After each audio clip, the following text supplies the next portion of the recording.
presento gli ospiti di questa mattina, graditissimi. Abbiamo in presenza Giovanni Efrichian, lo chiamiamo col nome originale, che è giusto anche se tutti lo conosciamo per Gianni, sì. Un amico caro di Mirella, questo compositore, questo grande direttore d'orchestra che questa mattina sarà con noi. Saluto anche da Padova il dottor Giovanni Leone, segretario regionale Confederazione Italiana Medici Ospedalieri del Veneto. Grazie dottor Leoni anche a lei di essere qui. Io partirei proprio con buongiorno e grazie. Partirei con questo bellissimo video, con questa stupenda musica che fanno capire l'importanza della musica con la natura, questa natura meravigliosa che si rigenera da sola. Abbiamo visto cosa è successo col Covid, con la pandemia. Le acque tornavano pulite da sole, gli alberi rifiorivano, gli animali prendevano gli spazi a loro vietati, che erano loro.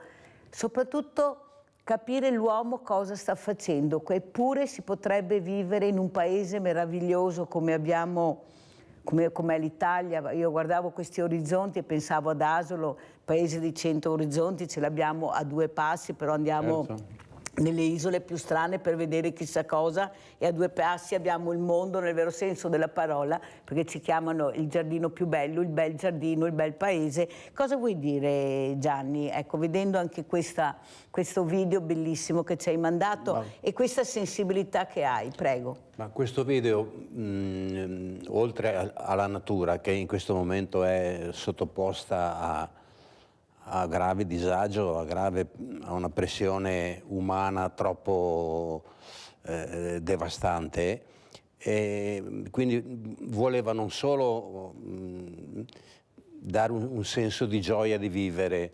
perché la gioia di vivere è legata alla natura, in questo momento di grande tristezza, di grande depressione, tra il Covid, la crisi economica, le guerre, e le persone sono tutte un po' arrabbiate, un po' scontente, un po', e ti viene voglia di vedere la natura, gli spazi aperti, qualcosa che ti rigenera un po' nell'anima, no? Capito?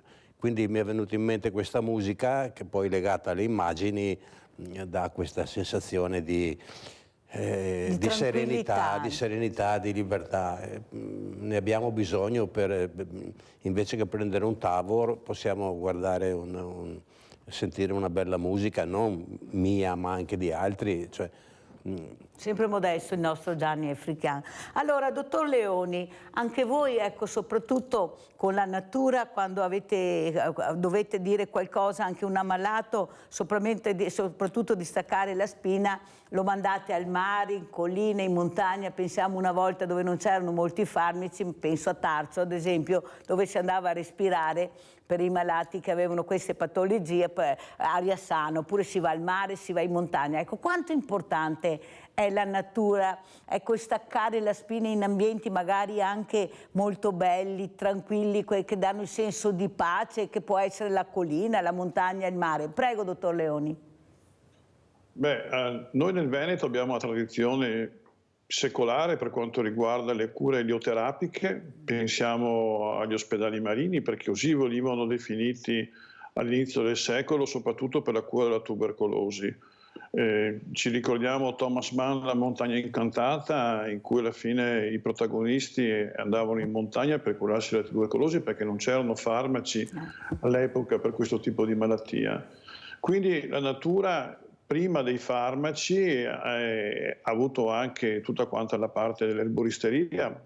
Se la farmacologia ha avuto un'evoluzione nell'ultimo secolo, in particolare dopo gli anni 30 e 40, con l'esplosione degli antibiotici e anche con tutti quanti i farmaci chemioterapici, pensiamo che l'erboristeria ha una storia millenaria e alla fine all'interno di tutti quanti i componenti delle piante ci sono stati i principi che poi sono stati anche prodotti e sintetizzati in laboratorio. La digitale, per esempio, per quanto riguarda il cuore, l'oppio e la cocaina per quanto riguarda anche altri tipi di farmaci. Cioè, noi abbiamo un patrimonio che curarsi con le erbe è una storia, diciamo, antica. Per quanto riguarda lo stacco dal ritmo della nostra vita, Noi siamo particolarmente favoriti e c'è un grande turismo anche locale, oltre che il turismo che viene, diciamo, da fuori, diciamo, dai paesi soprattutto del nord, della Germania, dell'Austria, tradizionalmente sulle nostre coste, ma noi stessi usufruiamo di quello che è andare sul lago, andare in campagna o semplicemente andare al mare durante quanta la stagione estiva. Il salso soprattutto ha degli effetti benefici per tutti quanti i pazienti, per esempio cardiopatici, perché aumenta quello che è la disidratazione positiva, cioè la diminuzione di quello che è l'accumulo di liquidi, e quindi è sicuramente benefico anche per tutte quante le problematiche reumatiche. All'ospedale del mare del Lido di Venezia, per esempio, c'era una rarissima piscina, diciamo, di acqua salata per quanto riguarda i pazienti reumatici, che è stata in uso fino a poche decine di anni fa, ed era una delle tante terapie che si facevano con un centro di reumatologia, appunto per quanto riguarda le cure. E poi ci sono le cure termali. Per esempio Abano Montegrotto sono state famose nei secoli per quanto riguarda la possibilità di avere delle terapie sia per quanto riguarda i fanghi sia per quanto riguarda le acque a una temperatura naturale sicuramente positiva per moltissime malattie. Allora, dottor Leoni, però, e lo dico anche al compositore, a Gianni Africán, ci sono due tipi di uomini. Siete voi, i ricercatori, gli scienziati, i direttori d'orchestra, l'arte, e poi c'è una piccola parte, pochissimi uomini che tengono il mondo in mano, che non si accontentano mai di tutto quello che hanno, anche se hanno tantissimo, e iniziano le guerre. Iniziano le guerre sempre però per un problema di territorio, di business, di soldi. Allora voi fate di tutto per cercare di portarci il più a lungo possibile in una vita anche tranquilla e serena, e poi invece ci sono questi uomini che distruggono quello che è l'arte, la storia, ecco, lasciata da secoli e secoli a quelle persone che con poco facevano tanto, un lavoro durissimo. In 2 secondi cancellano tutto, perché tanto ormai basta schiacciare un pulsante o queste armi micidiali che abbiamo e in 2 secondi, vedete, crollano le città. Allora io mi domando, Gianni, dove vuole arrivare l'uomo? Tu sai benissimo, perché tu hai vissuto e stai continuamente vivendo questa tragica guerra in Armenia, questo massacro, se ne parla pochissimo, eppure sono decenni e decenni sempre stati, sono visibilità di guerre di serie A e visibilità di guerre invece di serie C. Ecco, come ti poni? Ecco, cosa pensi quando crei anche questa meravigliosa musica con queste immagini bellissime, pensando invece che ci sono questi pochi uomini che veramente stanno distruggendo il mondo, che abbiamo una vita sola, non è che ne abbiamo tanti, prego. Perché sono pochi gli uomini che decidono le guerre, molti che le combattono e moltissimi che muoiono. Allora ricercare le cause, adesso ci sono queste guerre appunto in Israele, ci sono la guerra in Armenia, la guerra in Ucraina. Cercare le cause indietro non serve a niente, perché quando bene abbiamo ricercato le cause, i bambini sono morti lo stesso, le donne sono morte lo stesso, stuprate, ammazzate, rapite, da tutte e due le parti. Non faccio una questione di parte. Ricercare le cause, io vedo anche le trasmissioni televisive, tutti ricercano, ma gli israeliani hanno fatto questo, i palestinesi però sono stati... Sì, ci saranno delle cause storiche, ma vanno viste in un altro piano, in un'altra dimensione. Adesso, in questo momento, bisogna non fare la guerra, non ammazzare la gente. No, non deve cercare cause. Cerchiamo la soluzione a questi uomini, a parte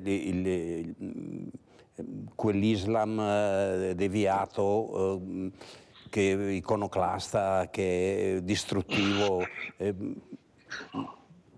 al quale non Alcuni dicono che il Corano dice non predica assolutamente, altri dicono, leggevo una frase della Fallaci in questi giorni, che dice che loro vogliono, l'Islam vuole espandersi. Io non so a chi dare ragione, perché non sono così preparato da poter, studioso di Islam o studioso di... Io so solo che questi dell'ISIS sono perché degli uomini siano capaci di prendere dei bambini e di ucciderli. Non sono uomini, hanno qualcosa di deviato mentalmente, hanno qualcosa e soprattutto sono stati istruiti fin da piccoli, sono stati pungolati ad essere belve. E questo, soluzioni, ripeto, io non ho le soluzioni. Spero solo che a un certo momento il mondo capisca che sta andando in rovina. Eppure hai ragione, perché pensando a quelle dichiarazioni che ha fatto quel terrorista di Hamas che ha detto ci hanno mandato a uccidere, anche se sentivamo questi bambini piangere, finché non abbiamo sentito più niente, abbiamo continuato ad ucciderli.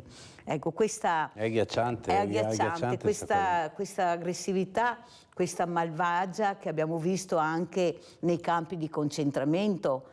Cioè non cambia mai questo uomo che si avventa sulle persone fragili, inermi, che non si muovono, che non fanno niente, con una cattiveria, una ferocia che non ha senso, perché puoi lo stesso fare le cose ma senza massacrare, umiliare, ecco, veramente picchiare in maniera inaudita degli esserini e degli esseri che non stanno facendo niente. Ecco, la malvagità umana, dottor Leoni, in campo medico come viene letta? Perché allora quelli che fanno i femminicidi non sono pazzi, quelli che stanno chiudendo tutti gli ospedali e la sanità sta andando a picco sono degli eroi, perché vengono ancora premiati. Forse la gente un giorno si sveglierà e capirà che forse sta sbagliando qualcosa, se vi ascolta bene e capisce quello che state dicendo in tutte le lingue. Per carità, staremo anche bene, ma non stiamo così bene come pensiamo, e se va avanti così non so cosa succederà. Ecco, la mente malata, ecco, come si può curare una mente malata? Ma non sono malati, non sono pazzi, ma cosa sono? Prego, dottor Leoni. Beh, esiste anche una pazzia lucida, nel senso che apparentemente è un sano, ma fa delle attività che sono contrarie a quelle che è l'etica e la morale normale. Noi viviamo siamo generazioni ormai che non hanno conosciuto in prima persona la guerra, ma hanno conosciuta i miei nonni, i miei genitori. La maggior parte di loro al momento sono scomparsi. Ci sono le testimonianze dell'Olocausto che ancora sono pochissime quelle in vita che continuano a testimoniare quello che è stato. La storia dell'Armenia a Venezia è molto presente e ricordata, esiste un'isola dedicata all'isola degli armeni e la storia della loro civiltà ricorre, però ricorre per gli studiosi. Come il genocidio precedente del secolo scorso, anche della guerra di oggi si parla pochissimo. Il suo ospite è un professore, un musicista, un intellettuale, naturalmente si crea delle domande giuste, in quanto la sua mentalità è completamente differente come etica e sensibilità. Però ci sono delle persone che molto semplicemente sono molto molto diverse con noi, è profondamente sbagliato, illusorio pensare che tutti ragionino come ragioniamo noi. C'è gente che ragiona, che cresce, che ha un'evoluzione, che ha un DNA completamente differente, che ha come idea la legge del più forte. Questa è un'idea che nei secoli scorsi è stata ampiamente perseguita. Non siamo stati buoni neanche noi per quanto riguarda, se pensate alle conquiste coloniali in Africa del secolo scorso, se pensate alla fine che hanno fatto i nativi americani e per quanto riguarda l'evoluzione dell'America che è oggi, cioè, la storia insegna che insomma c'è stata una aggressività e che molte volte il deterrente maggiore è quella di affrontare un altro soggetto armato pari o più di te. Cioè la deterrenza molte volte non è solo psicologica o etica, è una deterrenza materiale, cioè alle armi rispondi con le armi. A volte neanche questo è sufficiente, perché comunque ci sono degli interessi di tipo politico e la convinzione che comunque la si può fare franca. Vi ricordate un grande errore, quello che ha fatto negli anni 90 Saddam Hussein con la guerra che ha scatenato per esempio nel Medio Oriente di tipo aggressivo, e poi alla fine ha fatto la fine che ha fatto. Però lui è un calcolo sbagliato, lo aveva fatto come hanno fatto dei calcoli relativi, quelli che hanno a livello del Medio Oriente o dell'Afghanistan, che hanno fatto una guerriglia estremamente lunga e sanguinosa, con alla fine il ritiro anche delle truppe americane, che hanno cercato di portare anche un altro equilibrio, si è arrivati in Vietnam o in Cambogia, ancora nel secolo scorso, e poi alla fine è finita in una maniera tale che ha avuto una guerra sanguinosa durata decenni con il ritiro delle truppe. Oddio, la mentalità purtroppo della guerra non appartiene alle nostre generazioni qui. Ci viene data per importata. La importiamo perché a poche centinaia di chilometri da noi, semplicemente dall'altra parte del Mediterraneo, la guerra è una cosa reale. Israele è stato sempre in guerra in Africa con tutti quanti i paesi attorno. Adesso si è passati a un altro livello e non ho le conoscenze per dire che l'ha fatto scattare, ha fatto saltare questo equilibrio precario che c'era fino a poco tempo fa e adesso a questo stato. Dico che semplicemente è una situazione che è attuale anche per quanto riguarda i massacri che sono stati descritti. Probabilmente ci sono sempre stati, mi spiace dover dire queste cose. Adesso li sappiamo meglio, li conosciamo, ne siamo a diretta conoscenza. Ma ci sono sempre stati. Dottor Leone, la interrompo un secondo perché abbiamo Rinaldo da Venezia, se no mi cade la linea. Vai Rinaldo, ciao. Ciao Mirella e buongiorno ai tuoi ospiti. In quanto riguarda Ervera, siamo diventati proprio ormai il mondo intero, da quante che ne non ne teniamo neanche a conto. Guarda che cosa che succede, robe no, assurde, vergognose. Mi vergogno di appartenere agli esseri umani, da quello che siamo capaci di fare e a cattiveria che abbiamo indosso, perché è una roba bruttissima. E dopo, le guerre nasce, per chi che vuole farle nasce, perché chi che li mette sulle guerre, che è povera gente, con i soldati, la gente che muore, non c'è generali, c'è tutta povera gente che gli tocca andare in guerra. E ora cosa ne dice al mondo? Al mondo siamo lì a rovinarlo noi altri. Io avevo avere una volta una succhetta da orto, per avere i miei gusti, un pomo, un pero. Adesso non c'è più niente che abbia gusto, perché è tutta roba con tutti questi antibiotici che butta, antifitogrammici sui campi, sulle robe. Abbiamo avena e a terra. E adesso tutto è piova, tutti i disastri che vengono. In montagna tagliamo milioni di alberi per fare piste da sci. I gas strappati, i canali e cose da tombare tutti. E a terra, c'è le volte adesso dei miei altri. E a terra bisogna che faccia fare il suo mestiere. E i suoi percorsi, le sue robe in città, le piave, adesso si piende acqua. Ma le piave, cosa che un scienziato?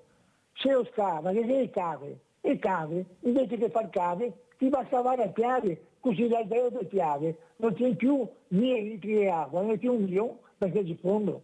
Io non so un ingegnere idraulico, però non avevo il tanto, no? Se è lì come Venezia, un rio che viene sull'acqua, perché è intombata da tutti i detriti che ne fuori più, una volta scavava i rii continuamente, va bene, in maniera che chi avesse la portata di acqua sempre, e ora se andiamo delle robe che siamo noi altri che a terra abbiamo rovinato e adesso si rivolge contro degli altri. Guarda, il musicista Gianni, scusa se lo chiamo Gianni, qui ho capito delle robe. Cosa potremmo farne altri? Niente, è musica che è la nonna della roba, è musica che porta avanti il mondo, che la vita, era felicità. Purtroppo adesso anche i cantanti ieri su una trasmissione della Rai spaccato che bravi, ma come che bravi? Ma dobbiamo voltare il mondo, purtroppo è così. Speriamo che i giovani sappiano, perché i giovani di più intelligenti di noi altri adesso da tutto. Dai Gianni, Rinaldo, se no non andiamo avanti, Mirella, taglia. e buongiorno ai tuoi ospiti. Grazie Rinaldo, ho sentito le riflessioni di Rinaldo, la musica, l'arte, l'importanza invece anche nei giovani, ecco questi giovani pochi per fortuna molto esaltati, molto aggressivi, ecco forse anche l'arte, la musica in generale, la cultura aiuterebbe molto nelle scuole, ecco, però si fa poco, ecco questi laboratori che sono diventati magazzini, Gianni, una volta c'era un modo diverso di avvicinarli anche alla musica, al mondo, o sbaglio Gianni? Assolutamente, non c'è... Ma non solo la musica, tutta l'arte, la musica, la pittura, la letteratura, dovrebbero fare nelle scuole, non dico, ma un'ora al giorno, un'ora alla settimana, una volta di una lettura classica, una volta ascoltare della musica, perché bisogna insegnare ad ascoltare prima bisogna imparare ad ascoltare e qualcuno deve insegnare a come ascoltare la musica. No, la musica di Bach, la musica dei Beatles, la musica dei Maneskin, cioè in modo che uno possa farsi un'idea, fa dei paragoni e la cultura non è contemplata l'Italia, che sarebbe il paese dell'arte e della cultura. C'è una mosca sì, che c'è una mosca che abbiamo tolto la libertà, capite cosa vuol dire per lei non riuscire a uscire?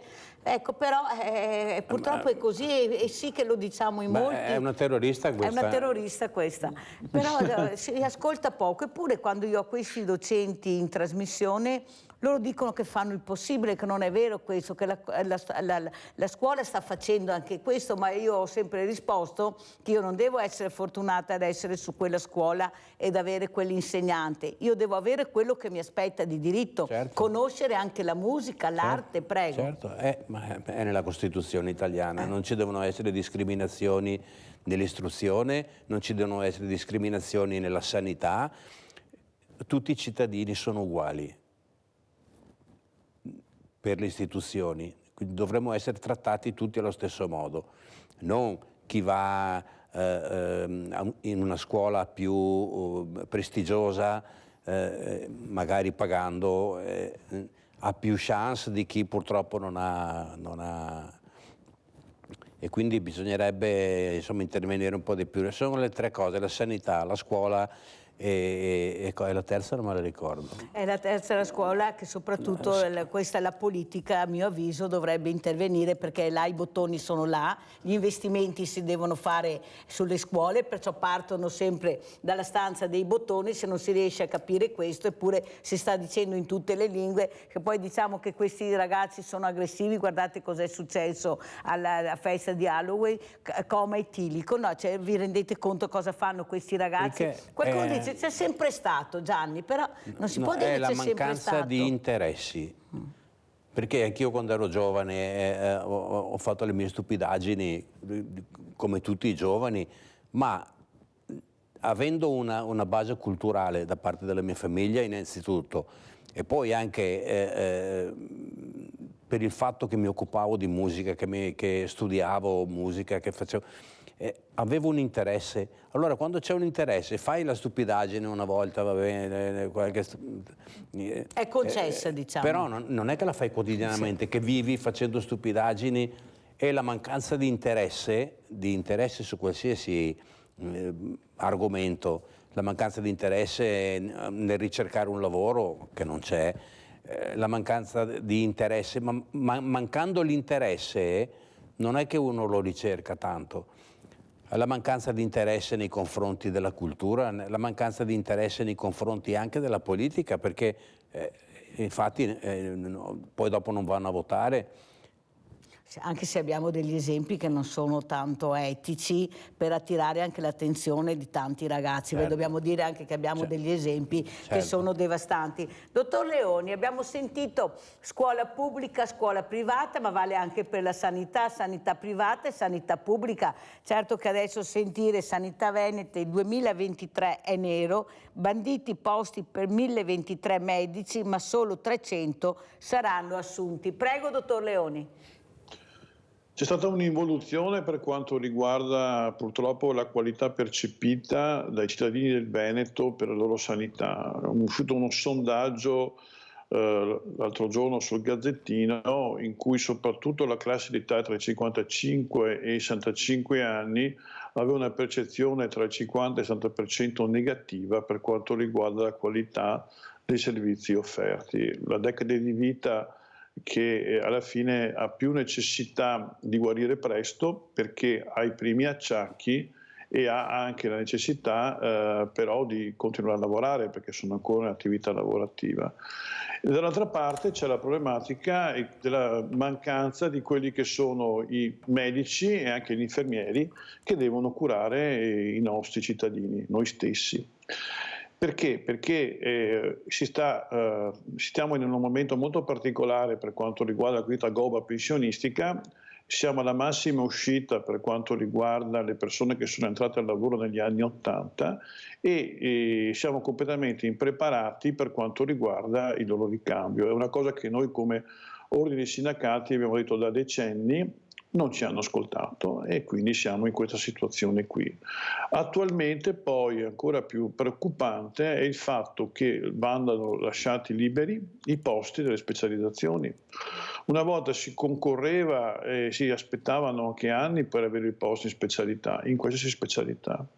Adesso invece, soprattutto le specialità connesse con l'urgenza e l'emergenza, che sono le branche più affascinanti per quanto riguarda un giovane medico, quelle più dinamiche, come il pronto soccorso, l'anestesia e rianimazione, la chirurgia generale, la medicina interna, che è il reparto che ricovera in assoluto più persone anche di notte, di domeniche e festivi. I pazienti sono prevalentemente internistici, quelli che si scompensano, che hanno accesso poi al pronto soccorso, che poi devono essere ricoverati. Beh, questo tipo di branche non viene più accettato come interessante per quanto riguarda i ragazzi che preferiscono altre specialità che hanno più un collegamento diretto con un'attività privata, un'attività libero professionale, un'attività più dedicata a un lavoro durante la settimana con il weekend libero. E loro Abbiamo fanno Mirko queste da scelte. Padova, dottor Leoni, lei sa come funziona la trasmissione, prego Mirko, ciao. Buongiorno signora Mirella, sempre complimenti alla sua trasmissione. Grazie. Sono pienamente d'accordo con la telefonata precedente del signore di Venezia e e sono d'accordo anche con quello che ha detto il maestro della musica. Mentre al signor Leoni volevo dire una cosa, lui ha detto una frase molto importante, adesso lo sappiamo. I morti ci sono, signor Mirella. Ma allora io mi domando, ma tutte le problematiche, dobbiamo arrivare alla guerra? In Ucraina si sapeva da anni che c'erano problemi enormi, lo sapeva l'Europa, in particolar modo la Merkel che è scappata al momento giusto prima che scoppiasse la guerra, guarda caso ha dato le dimissioni, sparita prima che scoppiasse la guerra e lei ha gestito la giostra tutto quel tempo. Poi parliamo di questa guerra tra Israele e la Palestina, anche lì tutti sanno, però tutti stanno zitti. Abbiamo fiumi di cemento che viene eliminato il verde dappertutto, poi ci sono le alluvioni, questi canali che sembrano che improvvisamente siano impazziti, sembra che adesso piova più di una volta. Per me il problema è che tutte le cose sono state tutte sottovalutate, ma sì, ma tanto importante è andare avanti. Poi si arriva al capolinea, e lì chi ha subito reagisce, perché prima o poi chi subisce reagisce, non c'è nulla da fare.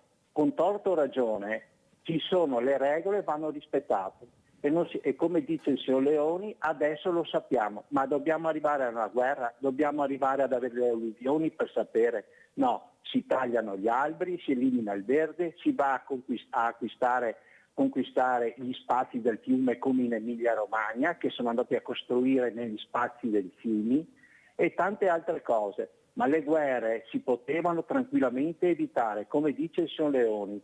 Bastava sì, certo. solamente intervenire per tempo. Io sono di questo e poi quando succedono non le fermi più, come tutte le cose. Sempre complimenti alla sua meravigliosa trasmissione, signora Mirella. Grazie, grazie al nostro Mirko. Prego Gianni, africano. Sì, le guerre si possono evitare, è vero, ma io ho un pensiero fondamentale, ma è un pensiero mio naturalmente, io non parlo per... è inutile che noi facciamo queste guerre di religione, queste guerre di civiltà. Gli islamisti, l'Islam, resterà sempre Islam. Noi come cristiani abbiamo fatto le crociate, siamo andati là per esportare la nostra religione, la nostra cultura e ci hanno cacciato via. Poi sono venuti loro. Cioè, è inutile cercare di cristianizzare l'Islam o che l'Islam cristianizzi noi. Sono civiltà diverse da millenni. È inutile voler cercare di far diventare una democrazia l'Iran, che è una cosa folle. Noi la vediamo come una cosa folle, ma quella lì, quella civiltà sta andando avanti da millenni in quel modo lì. E devono essere loro stessi che devono maturarsi e arrivare, i giovani stessi dell'Iran che devono ribellarsi. Non possiamo noi andare lì a intervenire, faccio un'ipotesi, o intervenire in paesi del Medio Oriente per esportare la nostra civiltà. Perché non è... Anche i nostre armi veramente, visto che siamo uno dei paesi più grandi produttori di armi, no, perché qualcuno non lo dice mai, è meglio anche dirlo. Ma dovremmo lasciarli stare nella loro, devono essere loro stessi che si maturano, che si civilizzano. Non possiamo noi con la nostra millenaria cultura, anche nostra, voler insegnare a loro come devono vivere. A noi ci fa orrore che ammazzano una ragazza senza velo nella metropolitana, un poliziotto, la polizia morale, no? Che è una cosa fantascientifica per noi. E invece è così. Potremmo noi andare lì a cambiare? Cosa andiamo a fare la guerra per cambiare questo delirio di violenza? No. Non ce la faremo mai perché faremo se no delle guerre, ci saranno dei gran morti, ma non succederà mai niente. C'è poco da fare. Antonio da Padova, ciao Antonio.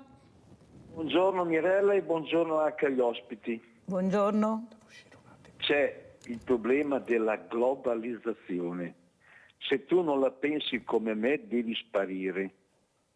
Mi ricordo che e sono spariti anche gli indiani, perché gli indiani non consumavano, gli indiani vivevano nelle tende, perché vince il consumismo. Adesso abbiamo il problema dei pannelli solari.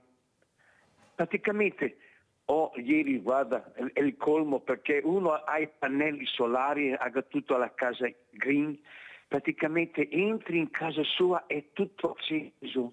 Lavatrici, lavastoviglie, televisori, tutto lampadine, lampade solari. E perché c'hai i pannelli solari, Dio santo?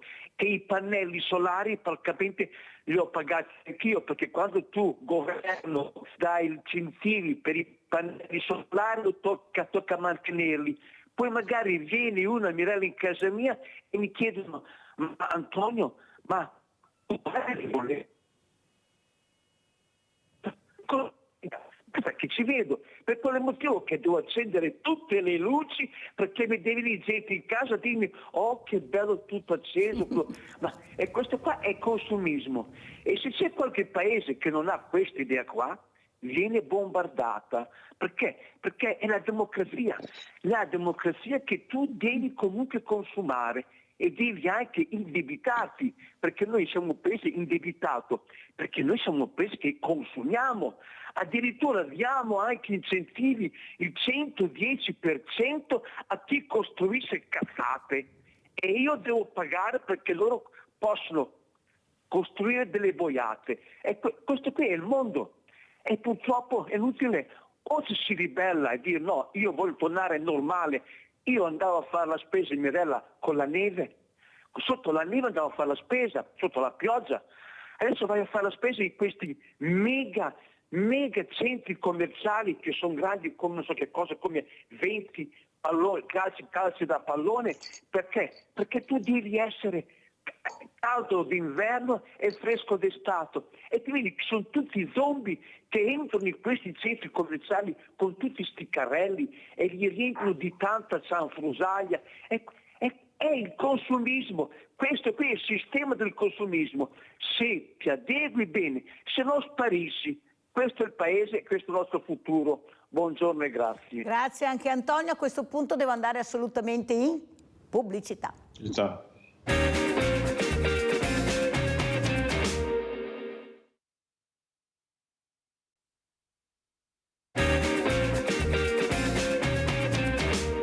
Medici che se ne vanno, una sconfitta per la sanità e per i cittadini che noi rappresentiamo e per i quali siamo molto preoccupati. Medici che se ne vanno nel privato e lasciano il servizio pubblico sguarnito di professionalità importanti e della possibilità di tutti i cittadini di accedere a cure sanitarie in tempi adeguati e tempestivi a seconda delle patologie di ognuno. Questo è il commento della coordinatrice Will Vicenza alla notizia che il primario di neurologia Francesco Perini lascia il San Bortolo per lavorare in una struttura convenzionata. Si allunga la lista dei medici che abbandonano le strutture ospedaliere venete, commenta. Un'emorragia che tra 2019 e 2021 ha riguardato in Veneto circa 1500 medici. Un problema su scala nazionale, sottolinea il sindacato che lancia un appello al governo per dare risposte al territorio affinché la sanità ospedaliera pubblica torni ad essere attrattiva. L'appello della Will al governo è che ci sia una concentrazione su questo problema. La Regione si sta dando da fare, ma ovviamente deve trattarsi di una politica nazionale intesa a finanziare, a dare risorse per la sanità in termini di contratti, in termini di assunzione di personale, perché questo è indispensabile per garantire il diritto costituzionale alla salute di tutti. Elisa. Allora, stavamo parlando appunto con Gianni di problemi che affliggono il nostro territorio, anche tanta ignoranza, tanta arroganza, tanta prepotenza. Ecco, solo perché ricoprono qualche carica politica, ecco, tu non sai niente, sanno tutto loro, hanno tutte le carte in tasca, e magari poi li guardi e dico, ma questo ha capito quello che ho parlato. E quello che diceva il dottor Leoni, che interpello, ecco, non ci hanno ascoltato. L'ha detto chiaramente pochi secondi fa, pochi minuti fa il dottor Leoni. Noi l'avevamo detto, ma non siamo stati ascoltati. Prego, dottor Leoni. Beh, alla fine c'erano dei dati molto semplici, che era l'età pensionabile come evoluzione e il ricambio generazionale per i medici. Su questo poi è stata un'accelerazione impressionante per quanto riguarda questi ultimi giorni, quando è uscita fuori la notizia che nella finanziaria ci sarebbe stato una pesante i pensionati che devono uscire dal lavoro in questi giorni, nel senso che chi resta a lavorare potrebbe, dopo il 1° gennaio 2024, potrebbe avere delle penalizzazioni sulla pensione del resto della sua vita che si è guadagnato con i contributi che ha regolarmente pagato, per quanto riguarda dal 5 al 25% a seconda dell'anno di uscita, e questo sta già degenerando in una serie di pensionamenti e di dimissioni che potrebbe interessare centinaia di medici del Veneto, che è in contrasto con quello che ha detto il presidente Zaia pochi giorni fa, cioè che vuole trattenere i medici, visto che mancano, anche fino a 72 anni nel pubblico, visto che molti dopo i 70 continuano ancora a lavorare però nel privato. In questa maniera si fanno scappare praticamente tutti quanti i medici che volevano alla fine continuare a lavorare, e è un atteggiamento alla fine incomprensibile. Io spero che il governo ritorni sui suoi passi, perché si stanno organizzando assemblee, informazioni per quanto riguarda i colleghi che sono agitati, si paventa uno sciopero, lo sciopero è un'arma semplicemente di attenzione per quanto riguarda l'opinione pubblica su situazioni drammatiche. In questo alla fine c'è una carenza di medici che aumenterebbe, perché ovviamente tutti i medici che lavorano alla fine in urgenza ed emergenza e sono quelli che sono più alla fine favoriti per quanto riguarda l'uscita, prima per continuare a vedere una vita più normale e la pensione che sono guadagnati anche nel corso della loro vita. Quindi io spero che la politica abbia un'idea univoca sia in regione che a livello nazionale, perché in questo momento ci sono dei comportamenti diametralmente opposti tra, per esempio, attenzione della regione Veneto e considerazioni a livello nazionale per quanto riguarda la manovra finanziaria per il 2024. Allora adesso andiamo a Padova, dottor Leoni, andiamo a vedere questo servizio, vaccini influenzali e Covid. Andiamo a sentire.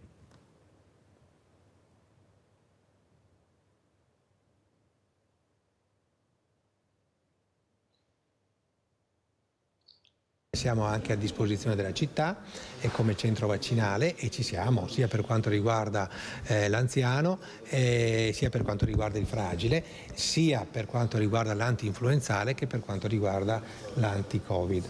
E a proposito del coronavirus, sapete che il virus circola, è presente, quindi veramente l'invito alla vaccinazione diventa importante, perché come vi ricordo sempre, quando si prende il Covid possiamo dire che è andata bene solo alla fine. Questo l'appello che fa il direttore generale dell'azienda ospedaliera di Padova, Giuseppe Dalben. Anche il nosocomio padovano è pronto ad accogliere chi volesse vaccinarsi contro l'influenza stagionale e contro il Covid.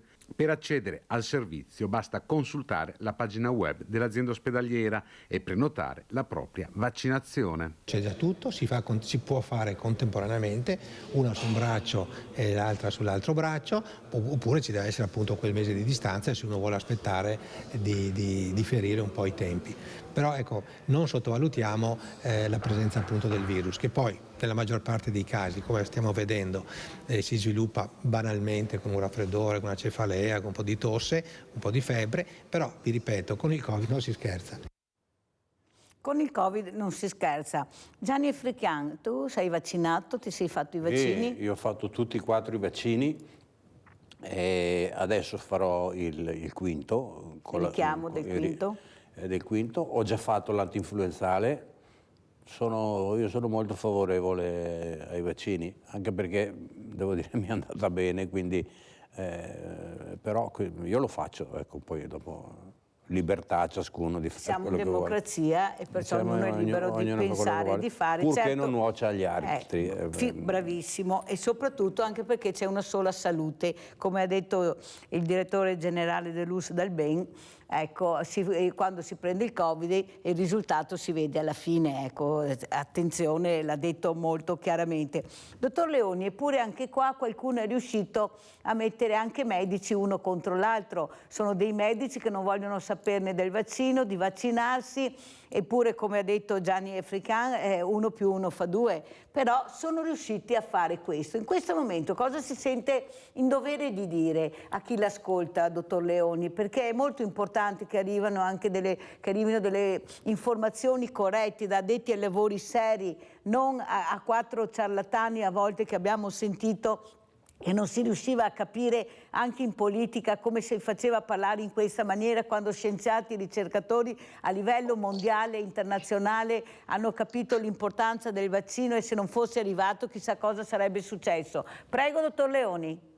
Ricordiamoci che prima del Covid ci si ammalava di influenza e c'era il picco degli accessi dell'ospedale tipicamente verso gennaio-febbraio con influenze che si tramutavano in polmoniti per quanto riguarda i soggetti più fragili. Col Covid è lo stesso, non abbiamo avuto la sovrapposizione tanto temuta perché eravamo nel 2020 tutti quanti con le mascherine.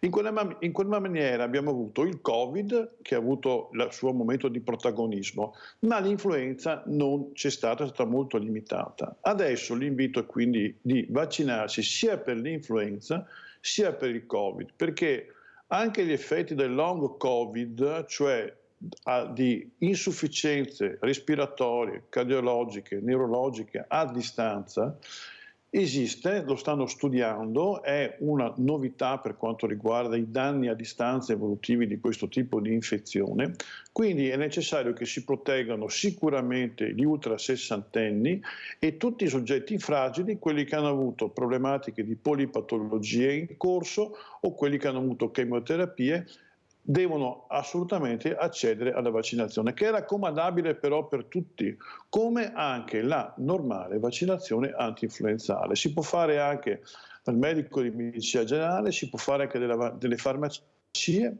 c'è una grande offerta, diciamo, da questo punto di vista. Io penso che la gente abbia abbastanza intelligenza e non segua quelle che sono le uscite di pochi soggetti antiscientifici, però molto rumorosi, questo bisogna dirlo, e con il web a disposizione per diffondere delle notizie completamente infondate. Ma la stragrande maggioranza della gente, per fortuna, crede a quelle che sono le informazioni istituzionali. Ha fatto bene a dirlo, dottor Leoni, anche perché dobbiamo capire che se quando uno sta male si ammala, di sicuro non va dal fruttivendolo, dal macellaio, dal panettiere, ma va in ospedale, si fa curare dai medici, da quelle persone serie che abbiamo la fortuna di avere, che cercano in tutte le maniere di far capire l'importanza del vaccino. Io ho sempre in mente quel figlio, qui è successo nel nostro territorio, che di notte ha chiamato il papà perché l'hanno svegliato dicendogli: guarda che tuo papà non vuole vaccinarsi, ma se continua così non ce la farà. Questo figlio con altri 4 fratelli che ha cercato invano a dire al padre: vaccinati, lasciati vaccinare, e lui ha detto non c'è problema, ce la farò, e al mattino non c'era più e ha lasciato questa famiglia nella totale disperazione. Pensate a questa moglie, a questa mamma. Ecco, ma perché si arriva a tanto, dottor Leoni? Cosa succede? Come fai a non credere all'ospedale, al medico che ti cura, che ti consiglia, che ti dice, il figlio stesso dice papà ti prego, ti prego. Ma cosa succede? Questi che arrivano in sala di rianimazione vogliono farsi loro il menù dei farmaci, come essere curati, ma ci rendiamo conto che gente c'è in giro? Ma come si fa tanto? È la stessa storia di questi pazzi che uccidono bambini, che non ascoltano niente, ma cosa hanno nella testa? Perché poi queste persone qua, come dice Gianni, ecco, quando escono diventano un problema anche per noi che ce la stiamo mettendo tutta per non ammalarci. Cosa vuoi dire, Gianni? La cosa che mi stupisce di più è che questi anti-vaccino non è che si limitano a dire io non lo faccio perché non lo faccio, no, ma fanno delle crociate, delle battaglie contro i vaccini. Ma per quale ragione? Ma per quale ragione? Tu fai a meno di farlo e lascia la libertà a chi se lo vuol fare, che se lo faccia. Perché fare delle crociate facendo manifestazioni, facendo... tanto sempre per creare dissidi, per creare scompiglio, per creare... quindi non so, però per fortuna non sono molti. Perché la maggior parte degli italiani si è vaccinata, questo va detto. Certo, ecco, sì. Perché siamo anche persone per bene, anche intelligenti. Ma è per quello che ne siamo usciti, credo che il dottor Leoni lo sappia bene, che ne siamo usciti benino, perché ci siamo vaccinati per il 90%, forse anche di più, adesso la percentuale esatta non la so, ma credo che un'alta percentuale si sia vaccinata. Se non ci fossimo vaccinati, che cosa sarebbe successo? Dottor Leoni, come ci lascia e con quale appello vuole salutarci? L'appello è per quanto riguarda l'intelligenza delle persone a seguire quelle che sono le indicazioni prima del loro medico di famiglia e poi degli enti istituzionali. È vero, come diceva il professore, ne siamo venuti fuori perché abbiamo raggiunto ormai un'immunità di gregge, nonostante tutte quante le varianti che ci sono a cui bisogna combattere.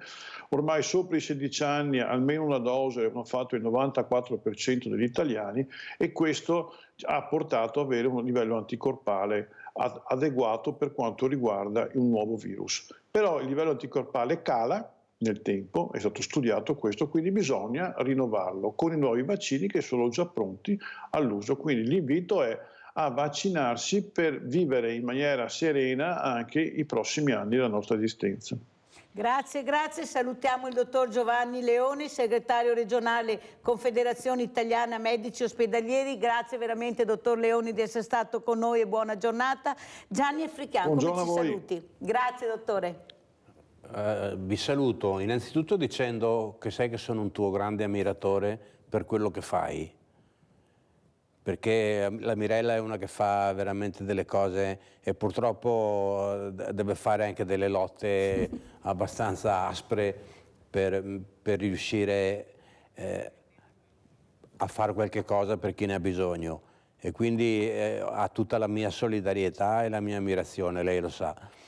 E niente, saluto il pubblico, la ringrazio di invitarmi ogni tanto qui in questa trasmissione e saluto tutto il pubblico, naturalmente. Però non vi saluto ancora perché abbiamo l'ultima telefonata prima di andare in pubblicità. Abbiamo Jenny da Padova. Ciao Jenny. Buongiorno Mirella, buongiorno. Buongiorno, prego. Allora, ho sentito i vaccini, vaccini, per carità bisogna fare i vaccini, ma io parlo come adesso che ho il Covid, ho fatto tutte le 6 dosi, sono un caso a rischio, ho fatto anche il vaccino antinfluenzale e ho preso il Covid mentre facevo il vaccino. Volevo sapere come mai. Grazie Jenny, eppure sono stati molto chiari, non è che non prendi il vaccino perché hai fatto, cioè il Covid perché hai fatto il vaccino. Dottor Leoni, devo ancora interpellarla perché è una telefonata importante e va una risposta veramente esaustiva. Prego. Allora, il vaccino non è che protegga al 100% per quanto riguarda tutti coloro che vengono in contatto con il virus. Sicuramente, diciamo, c'ha un'altissima probabilità di sviluppare anticorpi. La malattia può essere presa lo stesso, però in forma attenuata. Perché?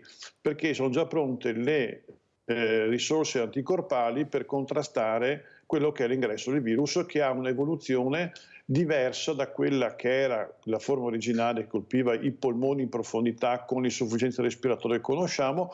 Questo colpisce più le alte vie respiratorie, quindi più simile al virus del raffreddore, da qui la famiglia originaria, e quindi abbia fiducia anche la signora che si spera che il tutto passi come un'influenza più o meno banale, soprattutto se non ha patologie particolari, si ha un'idea giovane. Saluto anch'io e ringrazio dell'invito a Mirella, d'accordo? E un saluto anche a tutti quanti gli armeni d'Italia e al professore qui, che è un popolo che ha sofferto tanto e spero che abbia un'evoluzione positiva anche nella loro patria in questo momento. Grazie, grazie ancora al dottor Giovanni Leoni, grazie al professore Gianni African, anzi Giovanni African, chiamiamo col nome originale, detto Gianni, per la sua presenza qui questa mattina a Sveglia Veneti. Grazie, grazie e andiamo in pubblicità.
as the open sky. Take that chance and don't think twice. Spend some time with the ones you love. Find a little faith when times get tough. Listen more than you talk.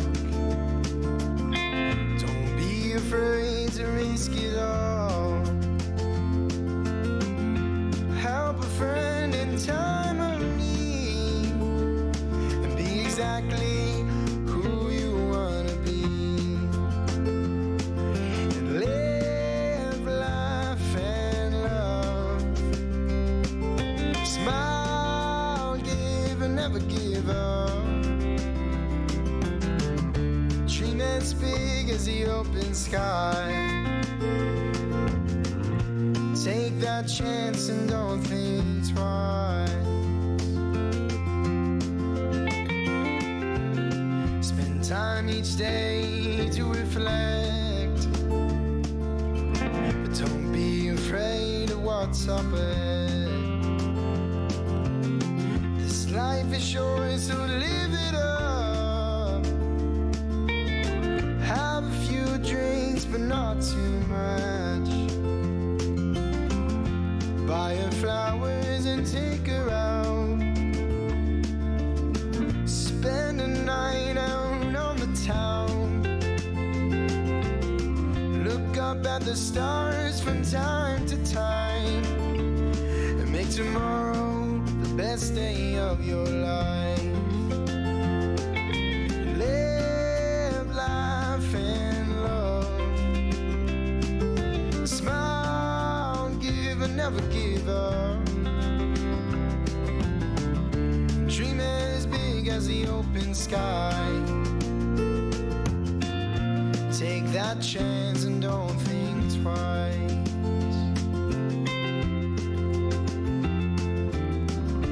May your skies always be clear and blue. May your heart always stay pure and true. May your glass always be filled up to the top. But even when it's not, don't ever stop.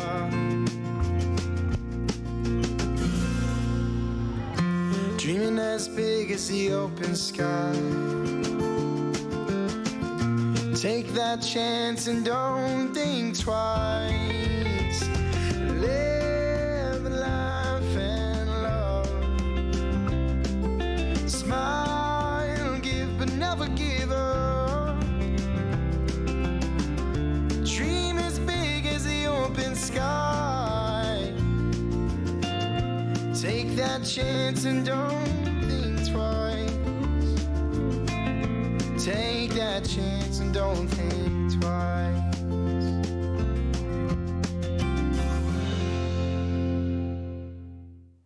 Allora, ascoltate bene quello che dico adesso, prima di presentare questi due graditissimi ospiti. La casa di Matteo di Napoli, e saremo collegati proprio con Napoli, è una comunità socio-sanitaria per bambini e neonati in stato di adozione o affido affetti da patologie ad alta complessità assistenziale. Perciò io sono orgogliosa di avere ospite questa mattina il presidente, che è Marco Caramanna. Buongiorno Presidente, sono veramente felice di averla ospite.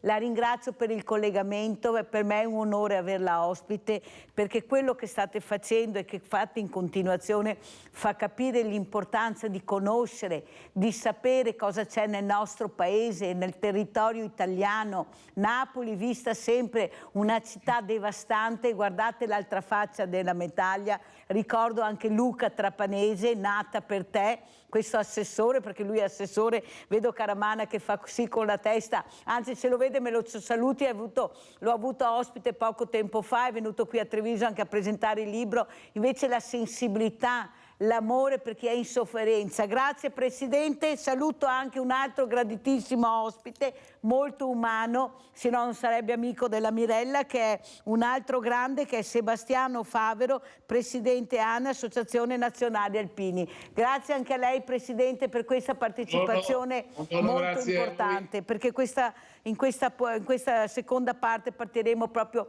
e parleremo di solidarietà ma umanità, queste guerre devastanti, ne abbiamo già tanti in casa, questi bambini, queste persone ammalate, questa fragilità che qualcuno sta cercando di farli atterrare docilmente, perché avete sentito abbiamo arrivi ma abbiamo anche molte partenze, ecco, capite cosa vuol dire la partenza? Allora inizierei proprio dal Presidente Caramanna. Allora Presidente, queste guerre, questi bambini che continuiamo a vedere, ecco, inerti, che non possono difendersi perché fragili, con questi capi poi che sono all'estero, sono al sicuro, dove loro di sicuro non saranno uccisi, strapieni di soldi. Ecco, cosa vuole dire? La guerra che voi state combattendo, lei con tutta la sua squadra, dovrebbe insegnare qualcosa, ma la storia non insegna niente. Ecco, le malattie non insegnano. Cosa vuole dire, Presidente Caramanna? Buongiorno, innanzitutto grazie per l'invito. Per noi è l'onore il nostro quello di poter partecipare a questa trasmissione, far conoscere la nostra società, la nostra associazione e poter condividere con voi le nostre esperienze. Quello che mi sento di dire è che purtroppo in questi casi chi viene sempre colpito sono gli innocenti, i bambini più deboli, i civili, e sono loro che alla fine ci vanno di mezzo, sono loro che pagano le conseguenze. Chi fa queste scelte atroci le fa perché non subisce nessun tipo di conseguenza. E questo è veramente il dramma poi della guerra, perché la guerra viene fatta da poche persone, ma in tanti innocenti poi sono quelli che pagano il caro prezzo. Allora sentiamo anche come commenta il Presidente Sebastiano Favero. Proprio questa mattina tutti i cimiteri, poi le chiese, dappertutto si onorano i morti. I morti sono tanti, sono i caduti, morti da malattie, di tutto e di più. Ecco, però anche questa festa è stata spostata, non si sa il perché, ma si festeggiano i santi prima, forse perché diventeremo tutti santi a sopportare questi politici che non sanno più dove andare a parare per farci del male. Prego, Presidente. Direi che siamo in un momento estremamente difficile, prima il Covid, poi l'invasione dell'Ucraina, adesso quello che purtroppo sta succedendo drammaticamente in Medio Oriente, dove, come è già stato detto, il valore della persona, il valore della vita umana veramente viene disprezzato, me lo lasci dire, veramente disprezzato. Qui si guarda ad altre cose, qui si pensano e si vogliono difendere o proclamare valori che non stanno all'interno di una convivere civile, che non stanno all'interno di una capacità di saper condividere con gli altri. Ecco, questo è quello che forse manca alla nostra società. Questa società, uscita da una devastante guerra mondiale, la seconda, pian piano si sta adeguando ad una perdita totale di valori, di riferimento, quindi di identità da un lato, e ad un sfrenato individualismo dall'altro, dove l'unico riferimento e l'unico valore, purtroppo, me lo lasci dire, sono detta la Veneta Ischei. Non va bene, non può essere così e non deve essere così. Quindi plaudo anche all'iniziativa che lei ha accennato di Napoli, al presidente di quell'associazione, perché l'attenzione agli ultimi, ai più deboli e ai bambini sono cose fondamentali che si devono fare. Gli alpini, per quanto possono, col loro DNA, questo lo stanno facendo. Allora, Presidente Caramanna, quello che ha detto il Presidente Sebastiano Favero penso sia condiviso da tutti, però purtroppo la storia non insegna. Il bambino se non fa business non ha valore, l'anziano se non fa business non fa valore, il mondo del volontariato non ha più valore, tanto è vero, basta vedere la burocrazia come ci sta soffocando, ecco, come ci stanno mettendo al muro, perché qualcuno non ascolta il volontario serve ma non viene ascoltato, come non vengono ascoltati i medici di buoni propositi, quelli che hanno qualcosa da dire che potremmo migliorare. La politica non ascolta quello che ha veramente l'asso in tasca per migliorare la qualità della vita. Che idea si è fatto lei, Presidente Caramanna? Perché noi veniamo al profondo nord, lei è il profondo sud, ma però non riusciamo a capire, perché noi ce la mettiamo tutta per far capire i bisogni del Paese. Prego. I problemi sì, sono ovunque, da noi come anche da voi. Quello che posso riscontrare, diciamo, per la nostra esperienza è che purtroppo le istituzioni, i politici non sanno i veri problemi che esistono sul territorio, lo sanno in parte perché loro non l'hanno mai vissuto, non lo vivono.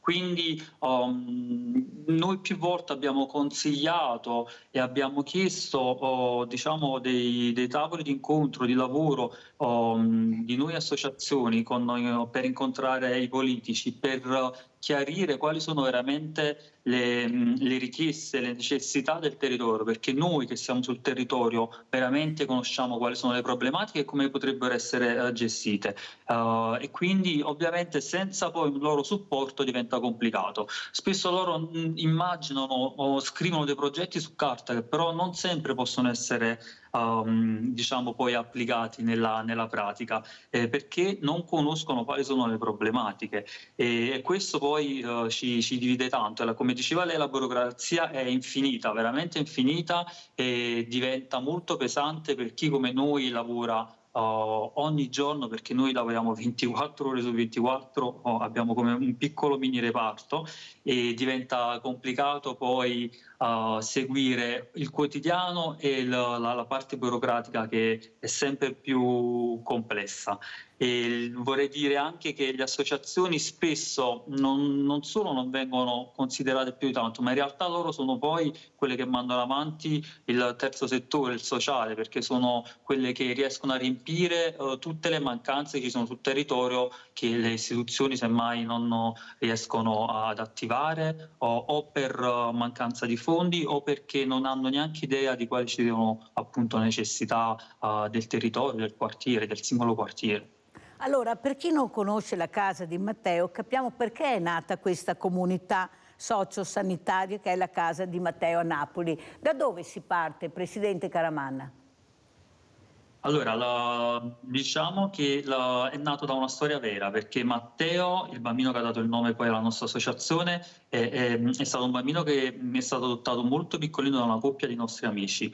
Dopo poco dall'adozione i genitori hanno scoperto che il bambino aveva un brutto tumore e quindi lo hanno accompagnato lungo tutto questo percorso così doloroso fin quando il bambino non ce l'ha fatta più. Vivendo, diciamo, noi come amici questa condizione, abbiamo capito, ci siamo resi conto che se non fosse stato adottato per tempo Matteo, questo percorso l'avrebbe fatto in totale solitudine, senza neanche l'amore e l'appoggio di una mamma o di un papà, e quindi abbiamo capito che probabilmente c'erano tanti altri bambini in questa condizione, e quindi è stata aperta poi la casa di Matteo da lì a poco, e noi attualmente oggi accogliamo bambini con gravi patologie o con disabilità importanti che vengono o abbandonati in ospedale o levate a famiglie che non sono in grado di gestire tali patologie, o alcune volte per scelta della famiglia viene affidato a noi il bambino perché sono condizioni complicate dove semmai loro da sole, non avendo assistenza da parte delle ASL, hanno difficoltà a seguire il bambino perché non preparati, e quindi noi, grazie a un'equipe multidisciplinare formata da educatori ed infermieri H24, riusciamo a seguire i bambini sia dall'aspetto sanitario, che è indispensabile per la sopravvivenza del bambino, sia dall'aspetto educativo ed emotivo, che invece è indispensabile per vivere, che è un po' diverso dalla sopravvivenza. Avete anche bambini che vengono dal nord? Attualmente no, però abbiamo avuto telefonate da Modena, da Genova, da Parma, e abbiamo avuto una bambina di Roma, siamo stati contattati dalla Puglia, un po' da tutta Italia. Ecco, questo va detto perché capite che deve arrivare anche un'informazione corretta. Ecco, quando c'è una necessità non si guarda la provenienza, si accoglie, si cerca di dare dignità a questo esserino che non ha nessuna colpa e potrebbe, se non ci fossero queste associazioni, fare dei percorsi alternativi veramente devastanti. Presidente Favero, però anche voi mi sembra che avete dato tanto sul campo e non siete riconosciuti, tanto è vero che non siete riusciti a iscrivervi al RUNTS, o sbaglio Presidente, e questo non riesco a capirlo perché anche fra poco ci sarà la colletta alimentare e penso che se non ci foste voi che fate questa raccolta non ce la faremo perché le scuole non ci sono sempre gli alpini in prima linea. Ecco, cosa vuole dire? Ecco, questa burocrazia che veramente ci sta soffocando.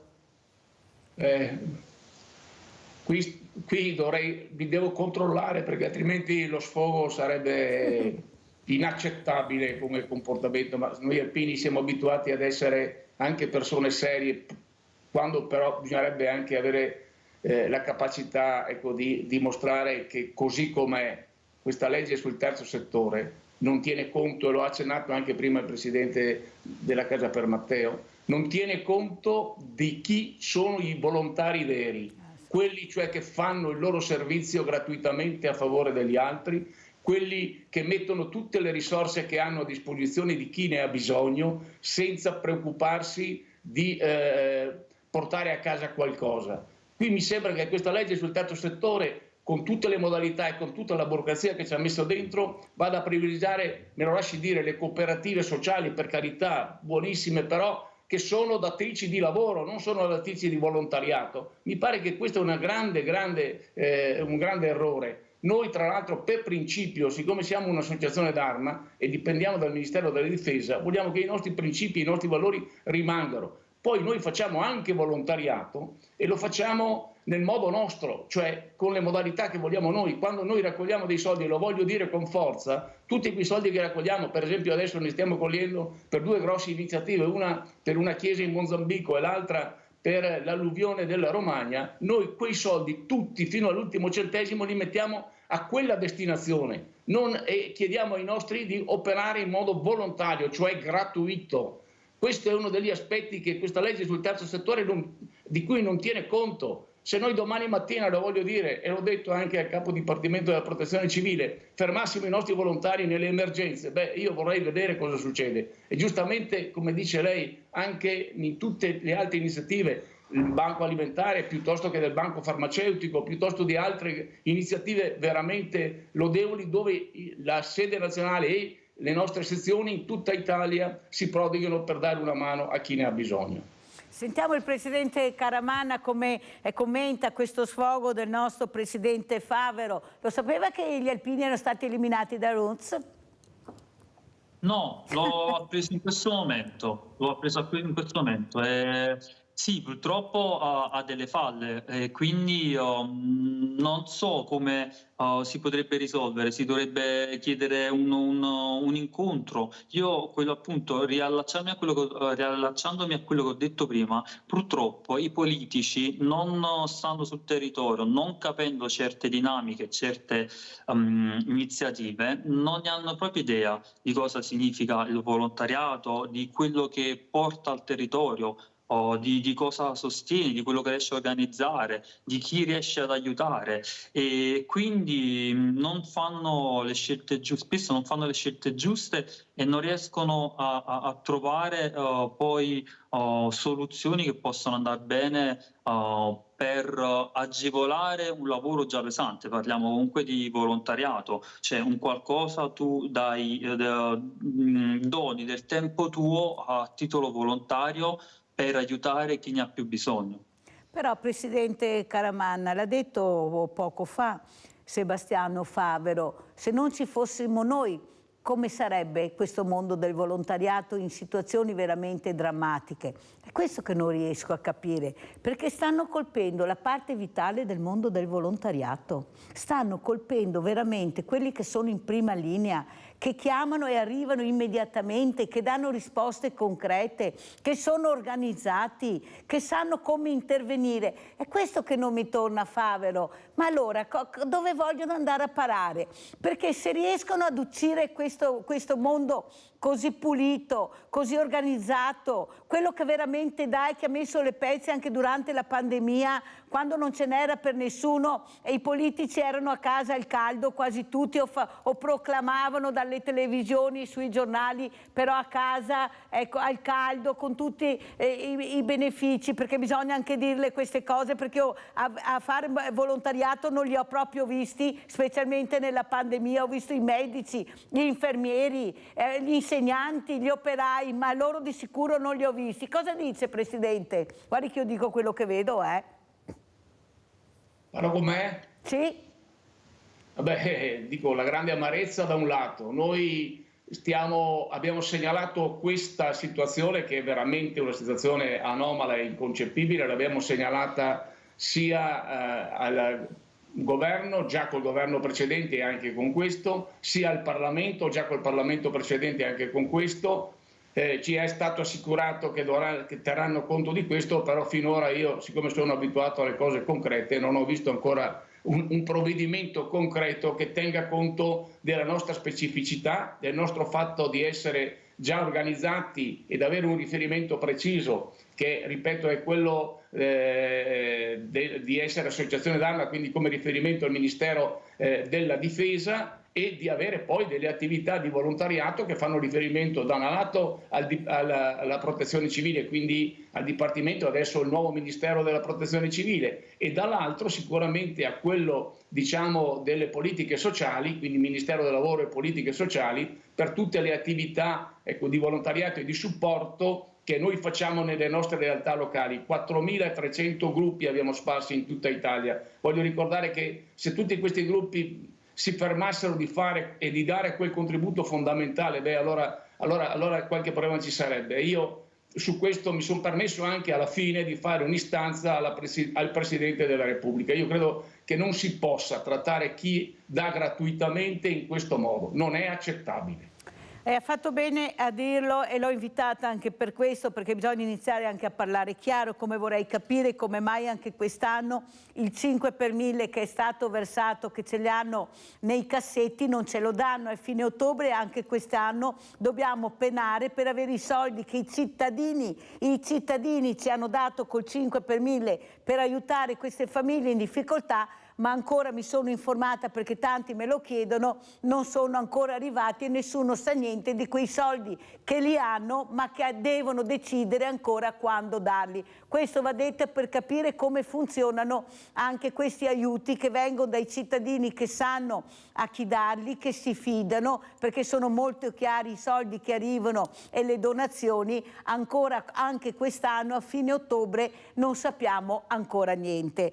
Però, cara Manna, questo vorrei anche capire: dove si andrà a parare col mondo del volontariato se anche il cittadino non riuscisse più a capire? Invece è il nostro arcobaleno, io dico sempre che è la nostra benzina, noi siamo i motori ma loro sono la benzina, con questi aiuti che ci danno, con questi contributi veramente importanti per continuare ad agevolare il nostro lavoro molto faticoso, ma che serve proprio ad aiutare le fragilità. Prego, cara Manna.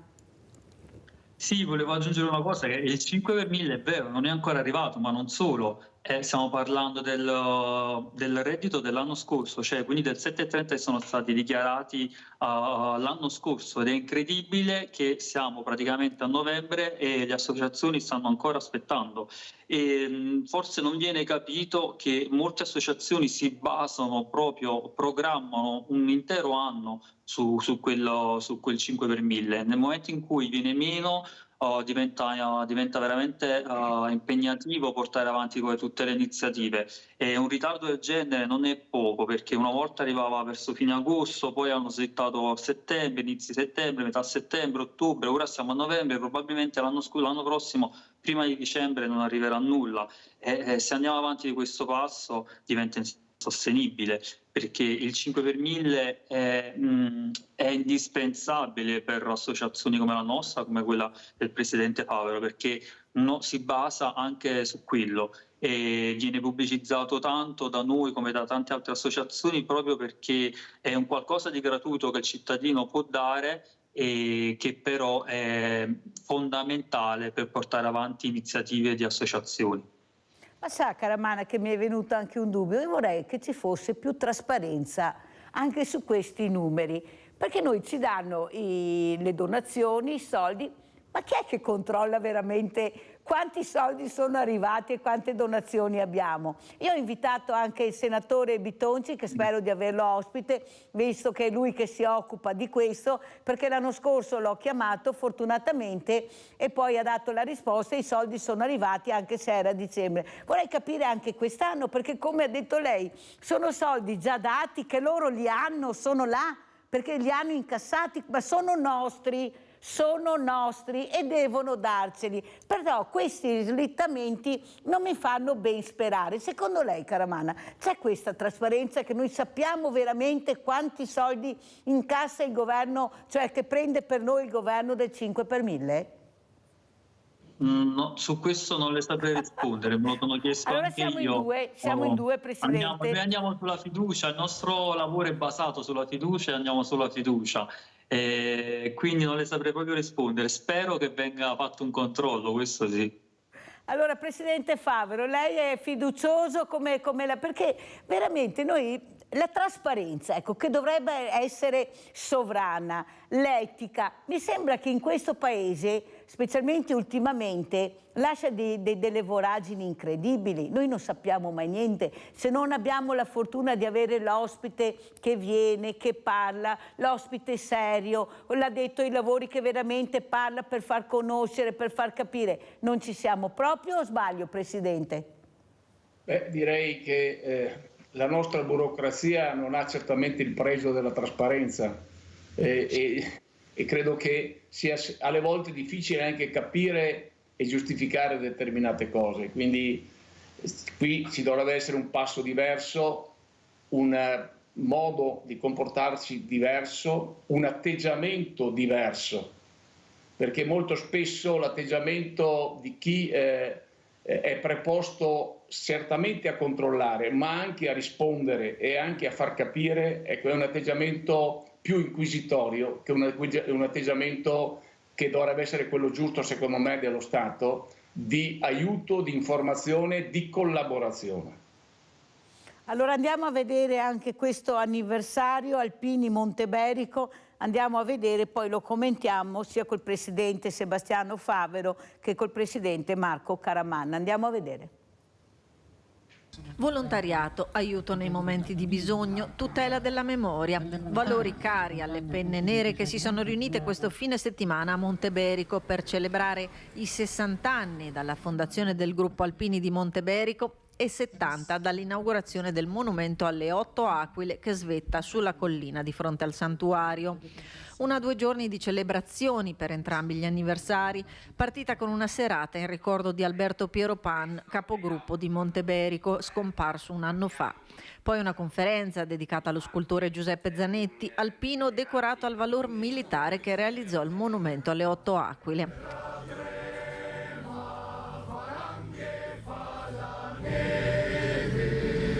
8 aquile che simboleggiano i battaglioni: Vicenza, Bassano, 7 comuni, Valleogra, Valbrenta, Monteberico e Montepasubio e il secondo reggimento di artiglieria da montagna.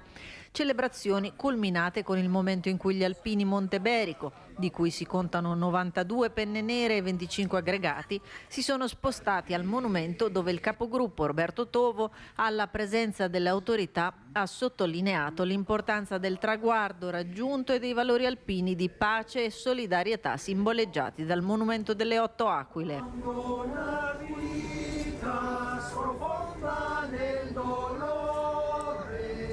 Cerimonia che ha rappresentato una tappa ulteriore di avvicinamento alla Dunata 2024, accompagnata dal coro Amici Alpini di Montegalda e Lumignano, che ha animato la messa solenne nel santuario a conclusione della cerimonia.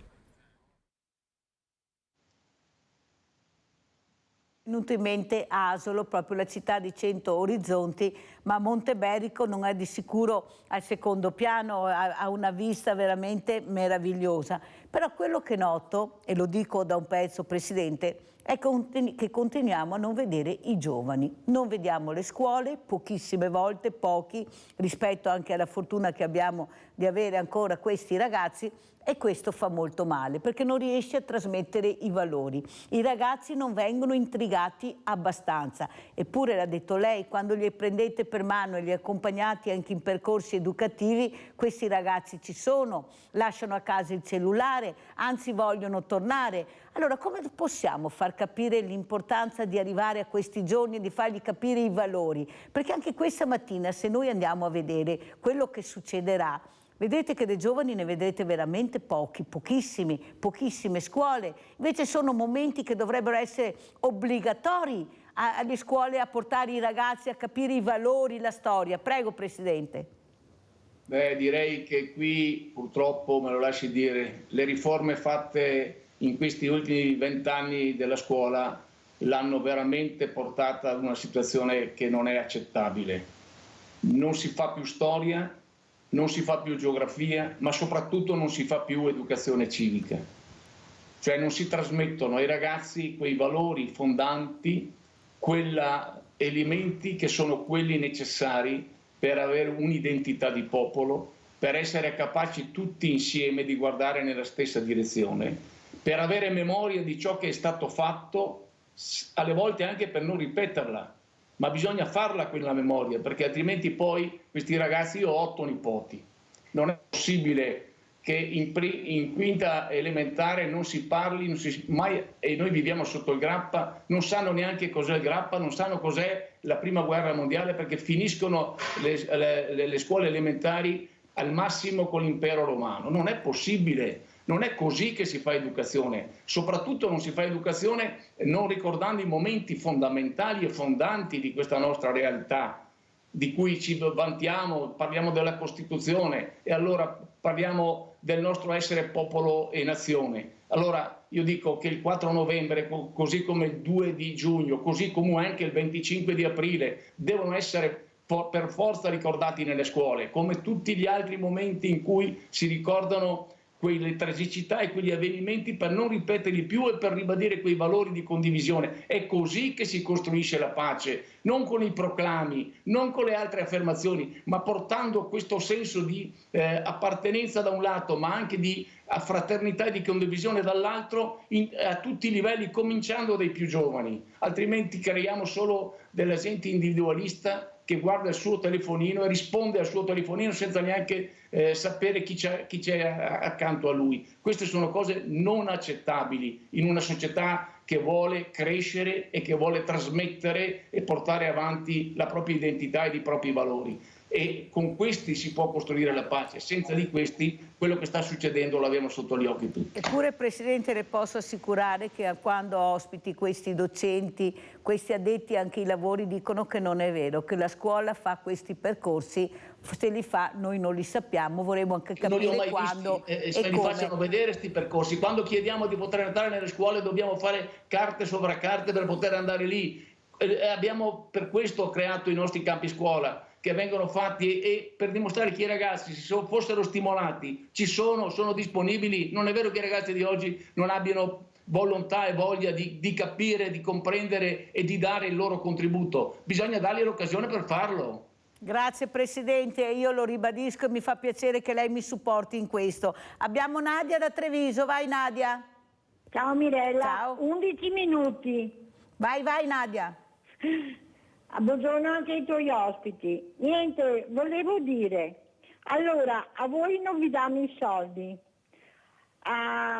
Chi fa volontariato lo fa senza incentivi, senza niente. Quando che abbiamo al nostro governo un senatore, moglie e suocera, gestivano 2 cooperative di immigranti e coi soldi si compravano pellicce, andavano a fare vacanze, mangiare e cose varie. Ma allora dobbiamo avere fiducia di questa gente. E dentro al governo mi sono indignata che doveva dimettersi ancora l'altra volta quando è venuto fuori il caso. Adesso le hanno arrestate, ma comunque così non va, non abbiamo più fiducia, Mirella, non abbiamo più fiducia. E chi ci rimette? Sempre i deboli. Grazie, arrivederci e buona giornata. Grazie Nadia. Allora, delle volte vi faccio aspettare perché dovete anche capire che devo finire anche con l'ospite che ho, farlo parlare e spiegare anche il tema del quale stiamo discutendo. Non è sempre facile interrompere l'ospite e dare la parola a voi, perciò mi scuso, ma portate pazienza delle volte che poi la parola ve la do e se cade la linea cerchiamo anche di riprenderla. Detto questo, ha ragione Nadia, però bisogna anche non sparare nel mucchio, perché tu sai a chi credere, sai cosa c'è nel territorio, cosa fai, vai a vedere. Il mio banco è sempre aperto e come me tutti i banchi alimentari. Potete venire a vedere al martedì, ecco, quando portate le cose o anche solo fare un sopralluogo, abbiamo i controlli. Ecco, però dove servirebbero i controlli non ci sono, e là è il grande problema. E dov'è che non ci sono i controlli? È quello che vi spiego da mattine. Più alto vai e meno controlli hai. Più basso sei e più controlli hai. O sbaglio, Caramana? Cosa dice? È vero questo?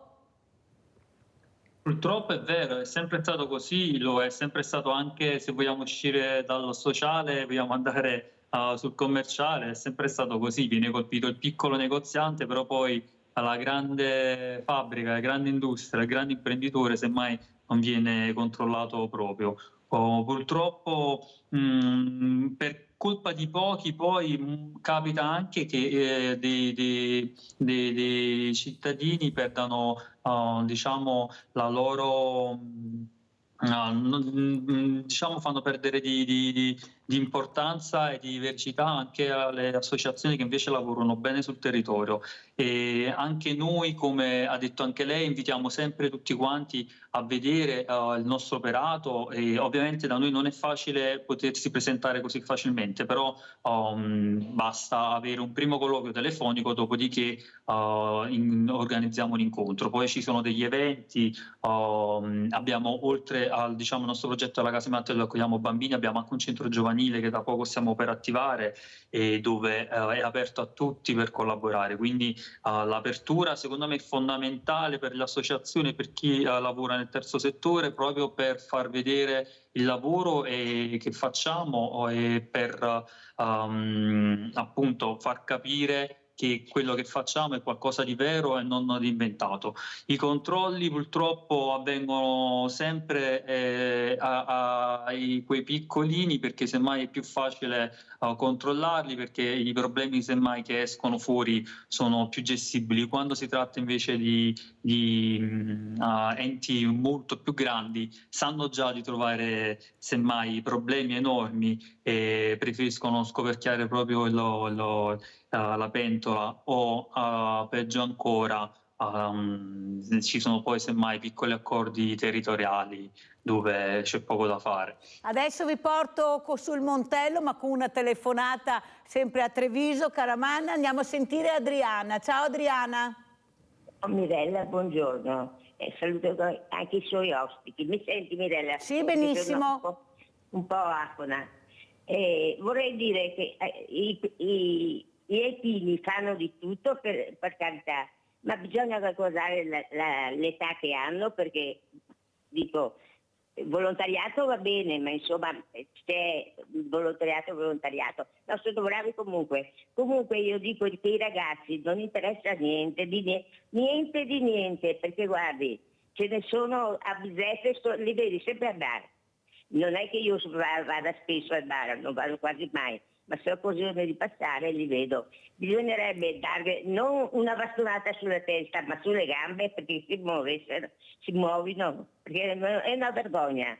Hanno il cellulare in mano e guardi, è una cosa indecente. Va bene, grazie, scusa Mirella. No, hai fatto bene a dirlo, ma dobbiamo anche capire cosa sta succedendo, perché vedi, tu l'hai detto bene Adriana, il problema è che gli esempi negativi hanno visibilità e quelli positivi non ce l'hanno mai o pochissima. Se io non faccio vedere, come faccio sempre, gli esempi positivi, voi non sapreste neanche che esistono, perché nessuno ne parla. Infatti sempre anche in questi giorni vediamo aggressioni da parte di minorenni, di bambini anche molto piccoli, parliamo di coma etilico, abbiamo sentito il direttore generale dell'US2, il dottor Benazzi, cosa ha detto. Ecco, una cosa incredibile, i ragazzini che sono arrivati al pronto soccorso in coma etilico o veramente per fare la lavanda gastrica.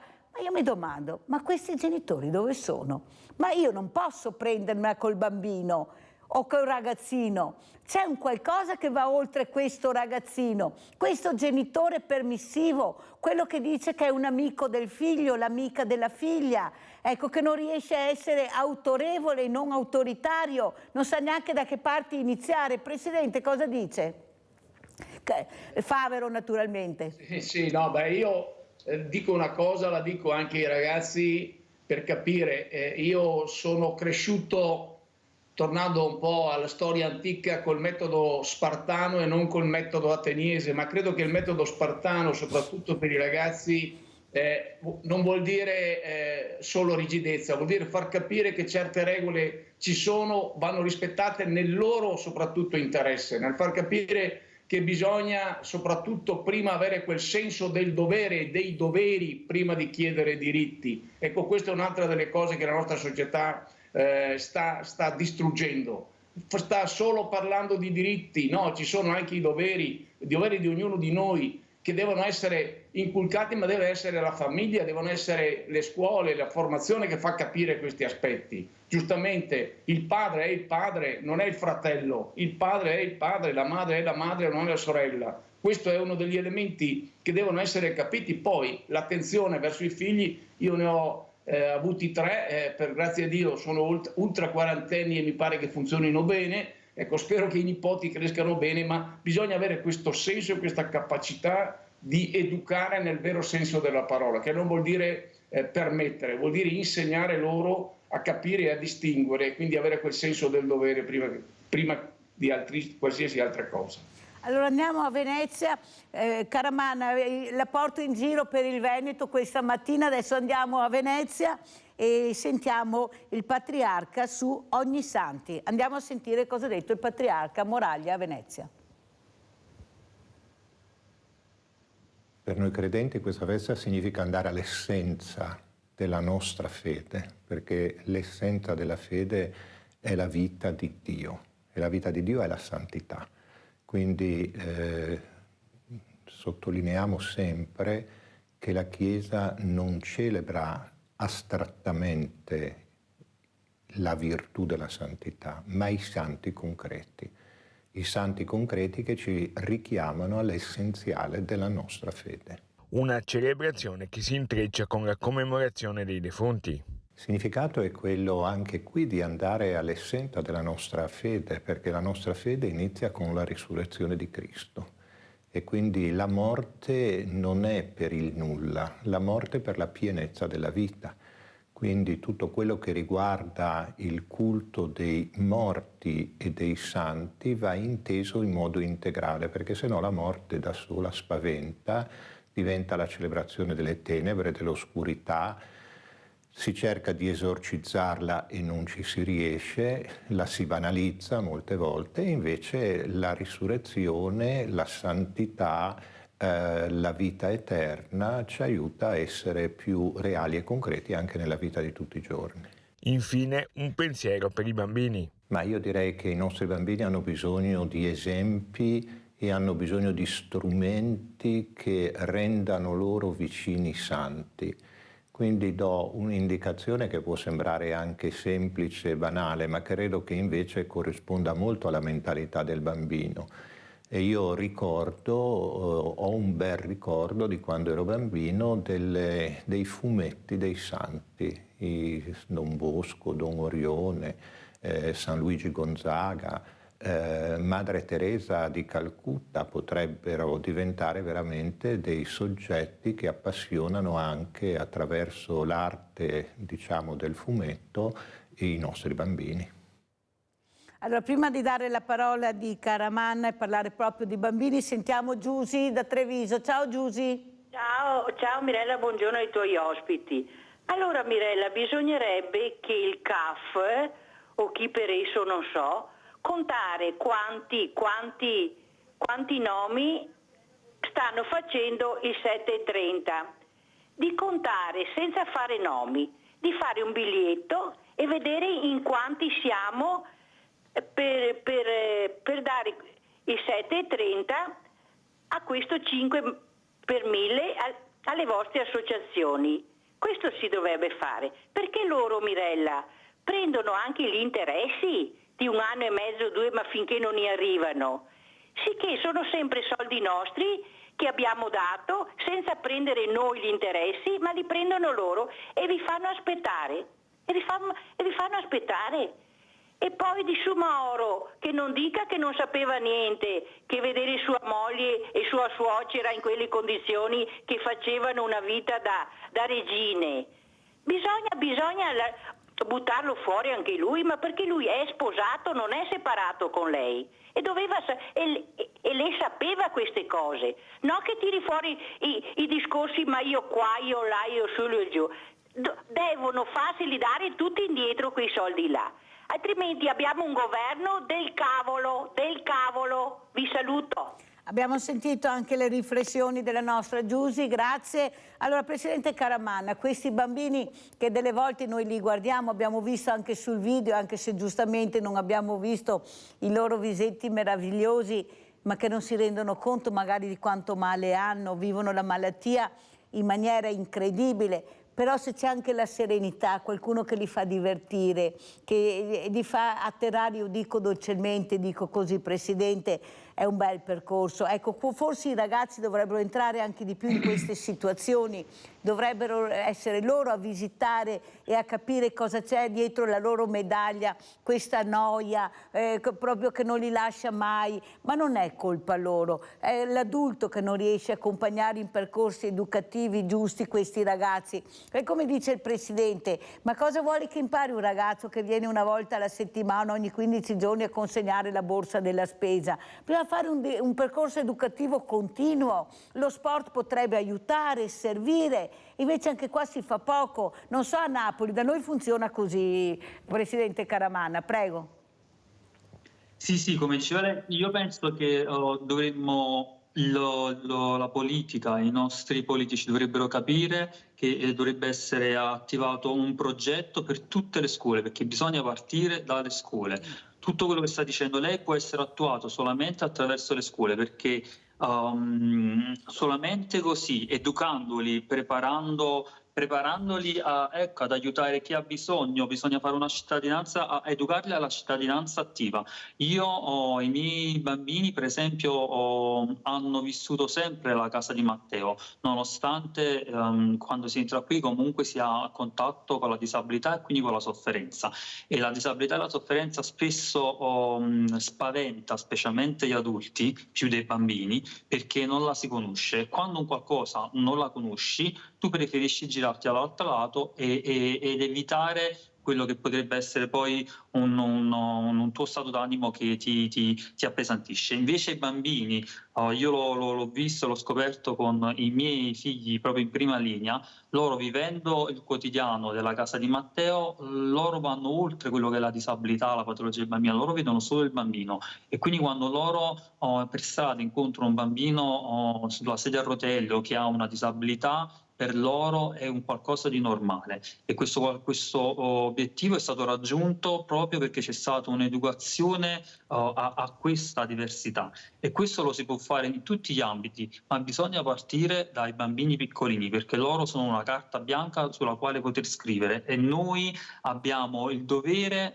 di fare questo, perché io posso dire che sicuramente, come diceva la signora che si è collegata telefonicamente, oggi i ragazzi sono distratti da tantissime cose perché è cambiata la società, c'è una tecnologia molto più avanzata rispetto a quella di una volta, però io per esperienza nostra di associazione devo dire anche che ci sono ragazzi invece interessati al sociale. Noi abbiamo tanti ragazzi da noi che sono fantastici, che si prestano, vengono, portano i bambini fuori, organizzano delle feste, vengono nelle festività, fanno delle raccolte fondi, quindi ci sono anche ragazzi invece che sono stati educati, lo tengono dentro di sé, non saprei ora quale sia il motivo in particolare, ma che comunque sono interessati anche ad altre cose oltre al telefonino ai social. Quindi ripeto, secondo me, e noi lo stiamo per attuare in alcune scuole del territorio, con delle presidi che sono sicuramente hanno una visione molto ampia. Stiamo attuando dei progetti dove faremo delle giornate formative ed educative per i bambini, proprio per quello che riguarda non solo la disabilità, che diciamo è il campo dove noi più ci muoviamo, ma anche per quanto riguarda il cyberbullismo, il body shaming, quindi tutte tematiche e problematiche giovanili attuali, proprio per educarli e poter un giorno gestire tutte queste problematiche. E ha fatto bene a evidenziare, perché il bambino non vede la diversità, il bambino non vede il colore della pelle diverso, lui vede un bambino. E quando va a casa è l'adulto, il genitore che gli fa notare questo, ma il bambino non lo vede, vi posso assicurare. Io ho un banco solidale, lo racconto sempre, e i bambini giocano assieme, non sanno la lingua ma giocano assieme e non vedono il colore della pelle diverso. A casa è la tragedia, e poi anche all'interno di un percorso scolastico molto più educativo, un dopo scuola educativo, lo dicono i ragazzi stessi, vogliamo essere più intrigati nel pomeriggio. Allora, vogliamo ascoltarli questi ragazzi? Allora, prima di salutare i miei ospiti, andiamo veramente doverosamente, andiamo a Conegliano e andiamo a vedere questo raduno degli alpini e poi li salutiamo gli ospiti.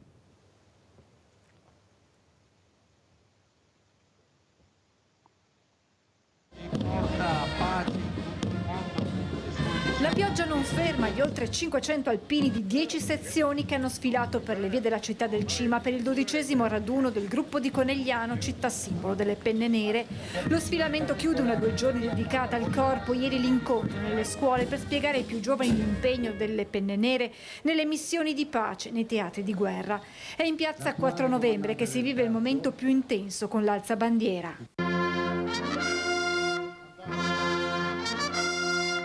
Ad essere issato un vessillo dal profondo significato. La bandiera, custodita nella teca del Museo degli Alpini, viene consegnata ogni volta che il gruppo conegliano impegnato all'estero viene issata nel campo base per tutta la durata della missione. Nel 2003 era a Kabul, poi ad Herat e ancora in Kosovo. Altro momento toccante, la deposizione della corona d'alloro al monumento dedicato ai caduti. Questa 2 giorni di raduno precede un appuntamento storico per il gruppo ANA di Conegliano che nel 2025 festeggerà il centenario. E proprio in quell'occasione avremo anche l'onore di ospitare il raduno del 3° raggruppamento. Queste sono un po' le prove che stiamo aspettando in questa nostra città, ma soprattutto vi vorrei, oltre che magari in questo percorso verso il centenario, e anche il prossimo anno sarà il gruppo conegliano nei prossimi anni, però invitarvi nel 2025 per il nostro centenario. Allora, Presidente Favero, e a Napoli quando siete stati? A Napoli ci siete stati, ci tornerete, ci andrete? Cosa ci racconta questa meraviglia di città? Tanto è vero che c'è il detto vedi Napoli e poi muori. Prego, Presidente. A Napoli ci siamo stati in forze proprio l'anno scorso, il 15 ottobre del 2022, perché siamo stati a celebrare i 150 anni della costituzione del Corpo degli Alpini, perché per chi non lo sapesse gli Alpini sono nati con un regio decreto proprio a Napoli. Avete capito? Perché gliel'ho chiesto. Presidente, che Napoli ha trovato? Che città ha trovato, Presidente? Ha una città sicuramente accogliente e dal cuore aperto. Tra l'altro voglio ricordare che noi a Napoli abbiamo una delle nostre storiche sezioni che ha proprio sede in piazza Plebiscito, per cui direi che a Napoli gli alpini ci sono stati fin da sempre e ci sono tuttora, quindi con Napoli noi abbiamo un ottimo rapporto, anche perché se lei anagramma Napoli viene fuori alpini, per cui c'è anche... Avete capito? Io mi fa piacere di averlo avuto ospite, Presidente, perché per l'alpino l'Italia ce n'è una sola, che va da nord a sud, a est a ovest. Ecco, l'alpino non ha confini, non ha barriere, non ha paletti, siamo noi, e mi fa piacere aver avuto anche questa mattina Marco Caramanna per far capire che c'è un'unica Italia, c'è l'Italia del volontariato, questa è l'Italia. O sbaglio, Presidente Caramanna? Assolutamente, assolutamente. Noi veniamo seguiti e aiutati da tutta Italia, quindi devo dirlo, non è solo un fatto territoriale. Noi siamo sul territorio di Napoli perché la nostra associazione è napoletana, è nata a Napoli, però veniamo sostenuti e seguiti da tutta Italia. Questa cosa è una cosa che ci fa veramente onore, ci fa veramente essere orgogliosi di quello che facciamo, di essere italiani. E gli italiani sono, secondo me, un popolo straordinario, perché nei momenti di difficoltà poi sanno unirsi e affrontarle tutti uniti. Devo dire che anche io ho un po' di vena invece veneta, perché mia nonna era veneta, se non mi sbaglio, di San Michele del Piave, quindi ho anche io un po' di Veneto nelle Allora vene. speriamo di averla ospite Caramanna, che venga qui al nord, nel profondo nord, al profondo sud si sposta, e così l'avremo ospite in presenza per parlare di questa meravigliosa realtà che è la Casa di Matteo. Grazie al Presidente Marco Caramanna, Presidente Casa di Matteo di Napoli. Grazie Presidente. Presidente Favero, come ci saluta? Oggi, domani, sabato, giornate importanti, cosa vuole dire?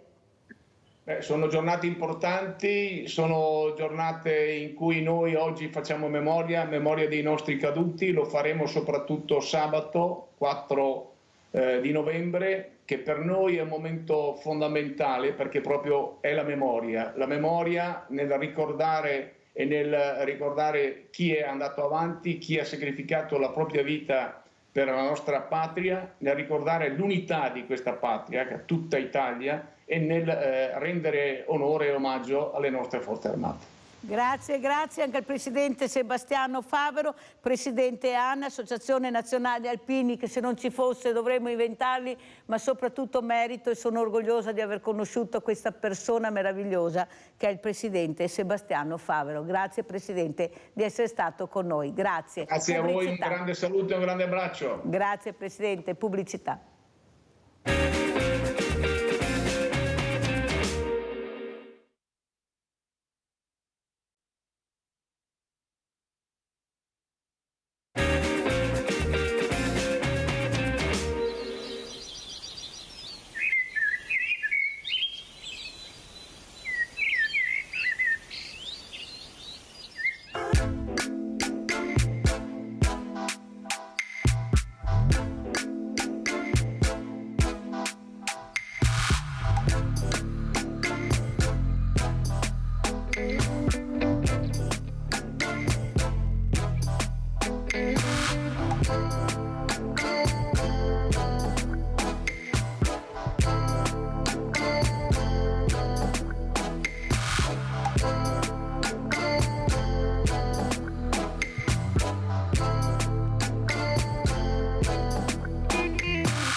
adesso vi faccio staccare la spina, vi porto in un mondo bellissimo, vi porto nel mondo della moda, del design, della sostenibilità e ringrazio tantissimo questa mia ospite importante che è l'architetto Natasha Calandrino Van Cleef. Grazie veramente di essere qui, ma veramente grazie di averci veramente fatto staccare la spina con questo bellissimo video, queste immagini, ma questi giovani che ci sono, li avete viste, e molte donne anche. Ringrazio anche Chiara Busnardo, sindaco di Altivole, primo mandato Lega Salvini. Buongiorno sindaco, ha visto che bello? Mirella. Cosa vuole dire alla nostra architetta?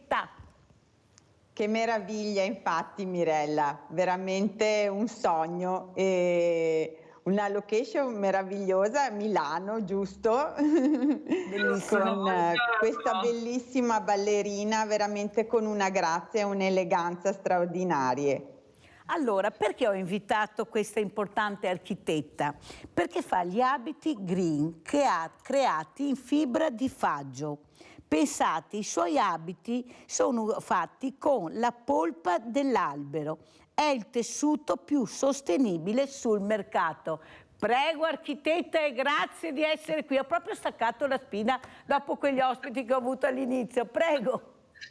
Buongiorno, grazie a voi intanto di questo invito. Sì, dunque io collaboravo col Politecnico di Milano nel 2010 e ho pensato, in realtà stavamo facendo una ricerca sulla sostenibilità. Si parlava già di sostenibilità nel mondo del cibo e poco o nulla nel mondo della moda e dell'abbigliamento, che invece sappiamo essere un'emergenza oggi col fast fashion, perché sostanzialmente noi oggi vestiamo con vestiti. Sostanzialmente il 67% del mercato è fatto di vestiti di poliestere, quindi plastica. Noi è come se ci avvolgessimo con dei cellophane. Allora, facendo una ricerca, ho trovato questa fibra straordinaria che si chiama Modal, Micromodal, e il nome commerciale oggi è Tencel, fatta da questa azienda austriaca che ha sostanzialmente dedicato 2 anni di ricerca per trovare il modo di diciamo, recuperare dalle faggete, dalle foreste di faggio che aveva intorno a sé, perché loro sono nella zona di Salisburgo, dei Grandi Laghi, avevano le piante di faggio. L'amministrazione austriaca, che è un po' severa, gli aveva detto che assolutamente o diventavano sostenibili oppure, visto che era il paesaggio di Mahler, un paesaggio straordinario, dovevano chiudere. Quindi loro che si sono messi di buona lena, hanno, con una ricerca e con un'innovazione straordinaria, hanno recuperato dall'albero del faggio sostanzialmente un filato che ad oggi è in assoluto il filato più sostenibile che esista, perché è un filato che arriva a essere compostabile. Quindi dall'albero del faggio loro recuperano circa un 80% di filato, ma il 20% residuo non va perso perché diventa un derivato dello zucchero, sostanzialmente, diventano dolcificanti. Quindi tutto l'albero viene utilizzato, gli alberi compongono delle foreste importanti, inizialmente erano delle foreste solo intorno all'azienda in Austria, poi poiché il ciclo è virtuoso perché i faggi crescono per ringiovanimento, si dice, cioè laddove cade il seme del faggio senza l'apporto di acqua, senza l'apporto umano, ricresce l'albero, quindi non abbiamo un problema di tagliare gli alberi perché ricrescono velocemente, le foreste diventano produttive, cioè economicamente importanti, e quindi questo ha permesso alle foreste di essere poi diciamo, si sono estese anche in Germania e in Svizzera, quindi ci sono, diciamo, pezzi del pianeta che vengono dedicati a foreste produttive, che quindi poi hanno anche un circolo virtuoso con la fauna che le abita. Vi dico solo un dettaglio: l'acqua di produzione di questo tessuto viene rimessa nei fiumi alla temperatura corretta per non disturbare la fauna ittica, in modo che i pesci non vengano disturbati. Quindi siamo proprio in un mondo futuro di innovazione. Io ho trovato questo filato, mi chiedevo come mai non tutti lo stessero utilizzando. In realtà allora veniva utilizzato, poiché è molto morbido, accoppiandolo ad altri tessuti, sostanzialmente al cotone, ma anche lì quando noi accoppiamo materiali diversi dobbiamo spendere un'energia e quindi energeticamente stiamo facendo un errore, perché poi anche in fase di smaltimento del capo bisogna poi spendere una nuova energia per disaccoppiarlo e ogni poi materiale deve avere la sua raccolta differenziata. Quindi ho pensato come potevamo risolvere questa cosa, mi è venuto in mente semplicemente di doppiare nei punti critici del corpo femminile il tessuto in sé e renderlo strutturalmente più importante, in modo che si potesse utilizzare da solo. Così ho fatto, ho iniziato con i primi capi nel 2010, adesso ho una collezione di più di 100 capi e sono diventata brand ambassador di questa azienda che si chiama Lenzing e il mio marchio si chiama NVK dei Doll.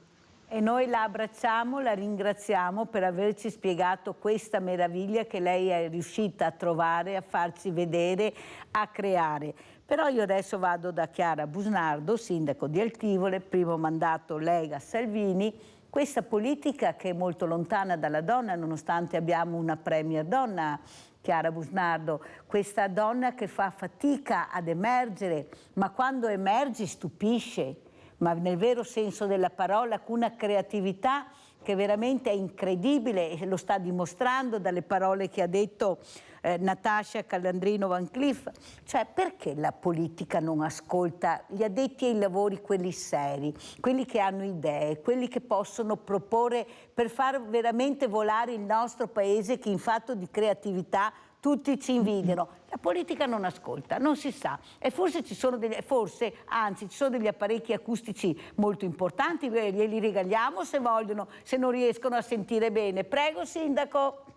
Cara Mirella, sfonda una porta aperta con me, perché io tengo moltissimo alla questione femminile, alla conciliazione dei tempi e del lavoro, e quindi ho una grandissima stima nei confronti del femminile, sia come creatività, come produttività, come proprio valore portato all'interno dell'azienda e della società. Naturalmente sono una donna e quindi direte anche voi, ovvio che sono di parte, ma credo che la politica abbia delle parti, delle persone che capiscono benissimo e valorizzano il mondo femminile, tant'è vero che sempre più si vede, anche lei come ospiti, le amministratrici, soprattutto le sindache dei comuni, sono sempre più donne, e quindi questo sta portando sempre più in alto anche la nostra voce. Ferma, sindaco, che no, non condivido per niente, perché io queste sindache che ho donne, indipendentemente dal partito politico, dicono: non siamo ascoltate, non ci ascoltano, noi ce la mettiamo tutta ma non veniamo ascoltate, anche molti sindaci uomini. Allora il sindaco, che è proprio la persona più vicina alle fragilità, ai bisogni della società, è quello meno ascoltato, quello che ha meno soldi da investire, eppure i bisogni sono tanti. Allora come si spiega questo? Sì, si arriva, ma se dopo non mi ascolti e io cosa faccio? È come non contassi niente. Prego, sindaco. Certo, Mirella, noi cominciamo da parte nostra, nel senso che il supporto alle donne viene fatto, almeno per noi, per quanto mi riguarda, innanzitutto a livello di politiche familiari comunali, e poi ci auguriamo pian piano che questa necessità, che si è vista importante uscire con il Covid, perché ricorderete durante il lockdown chiudevano le scuole ma non i luoghi di lavoro, quindi ci siamo trovate tutte noi mamme a non saper dove portare i nostri bambini, e quindi se non avevamo una rete familiare sufficientemente presente ci siamo trovati in grandissima difficoltà, e quindi in questo senso è emerso questa emergenza, come diceva lei, di supporto alla figura femminile. Ma vede, sindaco, mi scusi, ma devo accelerare perché poi il tempo è tiranno e dobbiamo vedere anche questi video e parlare con la nostra meravigliosa architetta Natascia Calandrino Van Cleef. Ma non si può andare più piano, cara sindaco?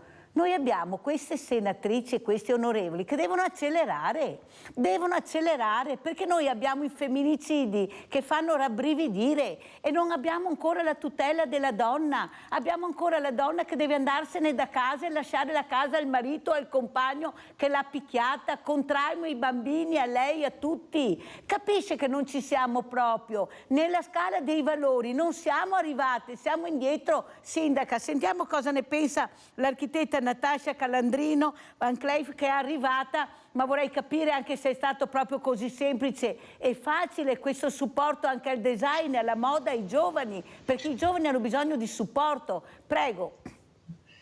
Allora, diciamo che la strada non è stata semplice, non è tuttora semplice, perché è vero che diciamo la società forse è un po' lenta rispetto all'innovazione e al cambiamento. Questo forse è un po' sempre avvenuto nella storia, ci vuole un cambio culturale. Il cambio culturale noi proviamo a farlo, nel senso che io lavoro spesso in team di donne, credo che anche il mio abbigliamento sia fatto molto per vestire una donna libera, senza diciamo il problema di dover in qualche modo nascondere la propria femminilità, che è una cosa che purtroppo invece in qualche modo in altri paesi non è possibile, diciamo, esprimere. E quindi credo che il cambio culturale passi anche attraverso piccole realtà come la nostra, dove in realtà ci sono team di donne ma anche supportate da uomini, perché noi non facciamo una questione di genere sul nostro brand, noi vestiamo molte donne. Vediamo anche le foto, così mandiamo anche le foto e vediamo questa meraviglia di abiti. Prego, prego. Diciamo che appunto forse la lentezza sta nel capire che si può fare una moda per la donna che sia sostenibile e che sia duratura nel tempo e che in qualche modo quindi sia gentile verso noi stesse, verso la nostra pelle, perché noi ricordiamoci che la pelle è il più grande organo del nostro corpo, è un organo vero e proprio, quindi deve traspirare. Vestirsi di cellofane, di poliestere è un errore, ci sono poi le microplastiche che finiscono negli oceani, esiste già addirittura una roccia che si chiama plastiglomerato, che è fusa, è la roccia fusa con le microplastiche poi a proposito di femminile entrano nel ciclo del nostro cibo, perché i pesci le ingeriscono, perché quando noi mettiamo a lavare dei vestiti in poliestere nella lavatrice, le microplastiche finiscono direttamente negli oceani, i pesci lo mangiano, l'uomo si suicida e quindi a quel punto quello che succede è che entrano nel ciclo di vita. 8 donne su 10 nelle placente hanno microplastiche. Questo potrebbe sembrare non importante, in realtà le microplastiche sono interferenti endocrine, sulla lunga distanza la popolazione umana così rischia di diventare sostanzialmente sterile e questo, indipendentemente dalle questioni di genere, rischia di essere un danno rilevante. Ha fatto molto bene a spiegarlo. Abbiamo Gianfranco Valeri. Ciao Gianfranco, prego. Sì, buongiorno signora Bridella. Buongiorno. Buongiorno architetto e buongiorno signor Sindaco. Signor Sindaco, mi rivolgo a lei perché un argomento a me caro. Praticamente tutti i comuni adesso, anche per questo che c'è la corsa a fare opere pubbliche in continuazione. Però, signor Sindaco, una cosa che si nota è che praticamente non vengono fatte le manutenzioni, perché le manutenzioni non portano voti. Invece, come si dice, le opere, e dopo magari un po' di anni lei sicuramente avrà fatto un giro in tanti paesi, si vedono opere fatte e dopo 7-8 anni non si vede un po' di manutenzione. Così la manutenzione è molto importante, secondo me dobbiamo dire ai cittadini che quando si fa manutenzione, certo che costa soldi la manutenzione, ma sono necessarie, specialmente in quando ci sono delle calamità naturali, la pulizia dei fossi, praticamente la pulizia dei tondini, praticamente le stagionate che cadono, i guardarai, si immagini, signor Sindaco, che io ieri ho fatto un giro per le strade e sulle strade provinciali ho visto che non stanno neanche più le righe. è una cosa aberrante. Se nella nostra zona vive la fascia trevigiana, praticamente abbiamo anche tanti mezzi, per fortuna adesso non ce ne sono venuti, ma questa è una cosa da fare, e le manutenzioni non si fanno. Volevo il suo parere, buongiorno, grazie, signor Sindaco, e buon lavoro. Grazie Gianfranco Valeri, prego Sindaca.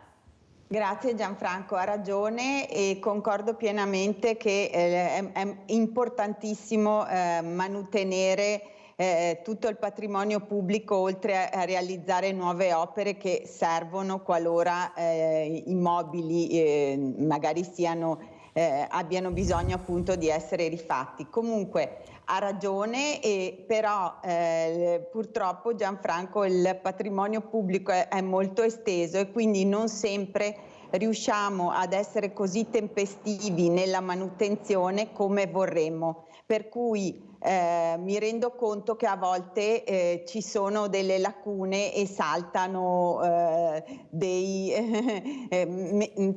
punti, ecco, in cui dovremmo ovviamente prestare molta più attenzione. Ma io non sono mica così convinta, Sindaco, che non ci sia tutta questa forza lavoro. È che questa forza lavoro voi non potete impiegarla, non potete farlo, è là il grande problema. Voi non potete impiegare la forza lavoro che ci potrebbe anche essere, e qua non andiamo da nessuna parte, perché se continuiamo a chiuderci invece che aprirci, veramente per noi faremo come gli Incas, finiremo proprio, guardate che finirà così se non cominciamo a volare alto. Ma lo sa, a parte quello che ha dichiarato anche Pensi, che il settore del fashion è tra quelli più impattanti a livello di emissioni di CO2. Cosa ne pensa, Sindaca?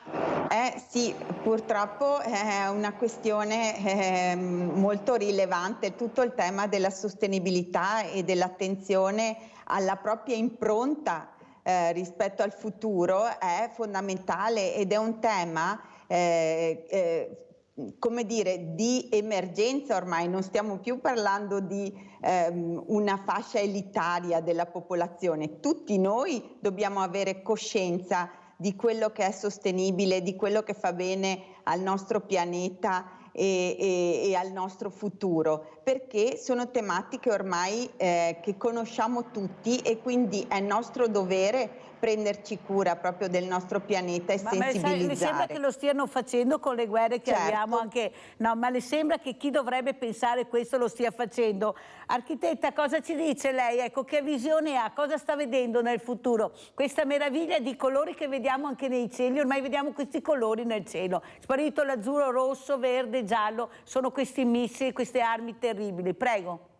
Sì, anche l'inquinamento, quando noi anche qua a Milano vediamo dei bellissimi cieli rosa, ogni tanto ci dimentichiamo che questo è dovuto a un eccesso di smog. Quando dicevo che il cambio deve essere culturale da parte di chi ovviamente paesi come diciamo ad oggi il nostro, non toccato per fortuna direttamente dalla guerra, comunque paesi occidentali, quando dico cambio culturale significa che noi dobbiamo smetterla di riempire i nostri armadi di fast fashion, perché poi abbiamo visto che la maggior parte dei volumi degli abiti che vengono prodotti in poliestere non vengono diciamo i margini di profitto da parte dei produttori di poliestere sono talmente alti che loro possono permettersi di produrre in abbondanza e poi ciò che non viene venduto finisce nel deserto, per esempio dell'Atacama. Ci sono delle immagini agghiaccianti di questo deserto dove vengono gettate tonnellate di vestiti pieni di microplastiche che poi finiscono disperse nell'ambiente. Quando dico il cambio culturale significa non comprare più 5 magliette a 20 euro, ma comprarne una a 80 euro, 100 euro che poi mi dura 10 anni, mi dura 15 anni, mi dura 20 anni. Questo è il cambio culturale, cioè è un cambio che alcuni giovani, ma devo dire la maggior parte dei giovani, io l'altro giorno ho fatto lezione in un ateneo siciliano, io ho visto una sensibilità notevole.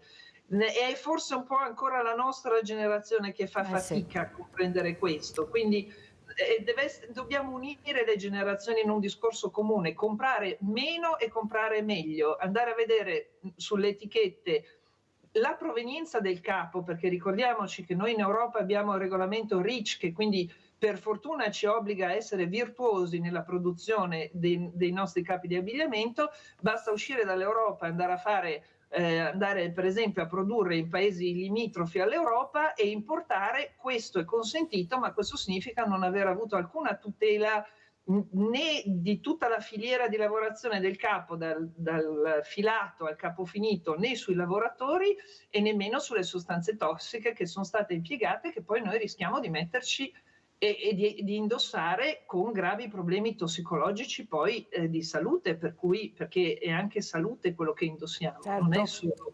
E sono d'accordo sui giovani, io ci credo molto, io faccio vedere sempre i buoni esempi, solo loro che protestano per l'ambiente. Chi vedete oltre i giovani che protesta per l'ambiente? Vedete i diversamente giovani, i meno giovani? No, sono loro che hanno il coraggio di protestare per l'ambiente, delle volte fanno anche azioni che non sono molto apprezzate, però sono anche gridi di aiuto che stanno cercando di fare per far capire quanto ci tengono all'ambiente e alla sostenibilità. Allora andiamo a vedere anche questo video, stati generali proprio sostenibilità della moda. Andiamo a sentire.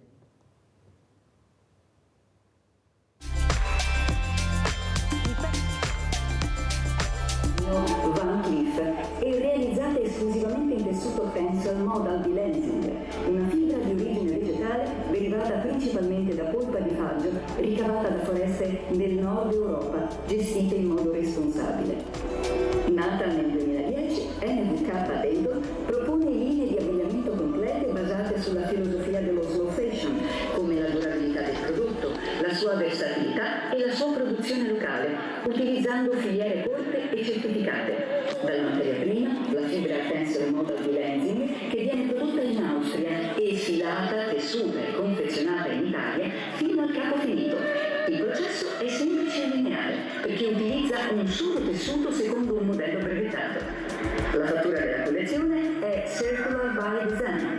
L'assenza di qualsiasi accessorio, bottoni, ganci o cerniere al di fuori del tessuto stesso rende i capi a basso impatto energetico, sia in fase di produzione che in fase di dismissione del prodotto, diventando così anche più facilmente riciclabile. NVK e Pencil Modal sfilano ai fori imperiali. Sostenibilità, stile, comfort ed eleganza per un prodotto altamente innovativo e conforme alle nuove policy europee di sostenibilità.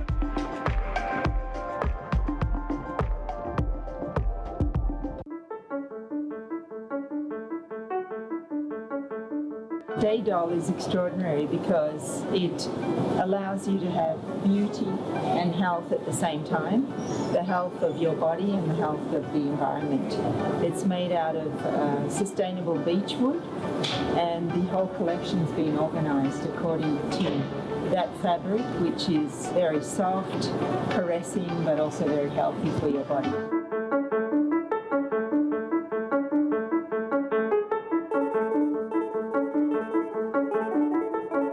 Vestiamo ciò che mangiamo, ma allo stesso tempo ciò che vestiamo sotto forma di tessuti, sotto forma di cosmetici, arriva anche all'interno del nostro organismo attraverso la pelle. Cosmetici, make-up, deodoranti, tinture, abbigliamento. Se noi ci occupiamo di ecotossicologia o di sostenibilità chimica nel fashion, abbiamo fatto comprare dalle associazioni di consumatori centinaia di capi in giro per l'Italia e analizzare la composizione fibrosa.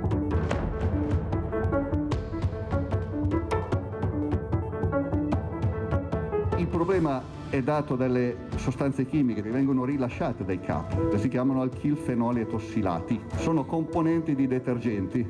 I detergenti che hanno quella sostanza lavano benissimo, però sono interferenti endocrini, per cui influiscono sugli ormoni, ma leggi che si occupano del rischio chimico per la salute sul tessile c'è quasi niente. L'Europa è l'area mondiale che ha un regolamento ferreo sull'uso delle sostanze chimiche.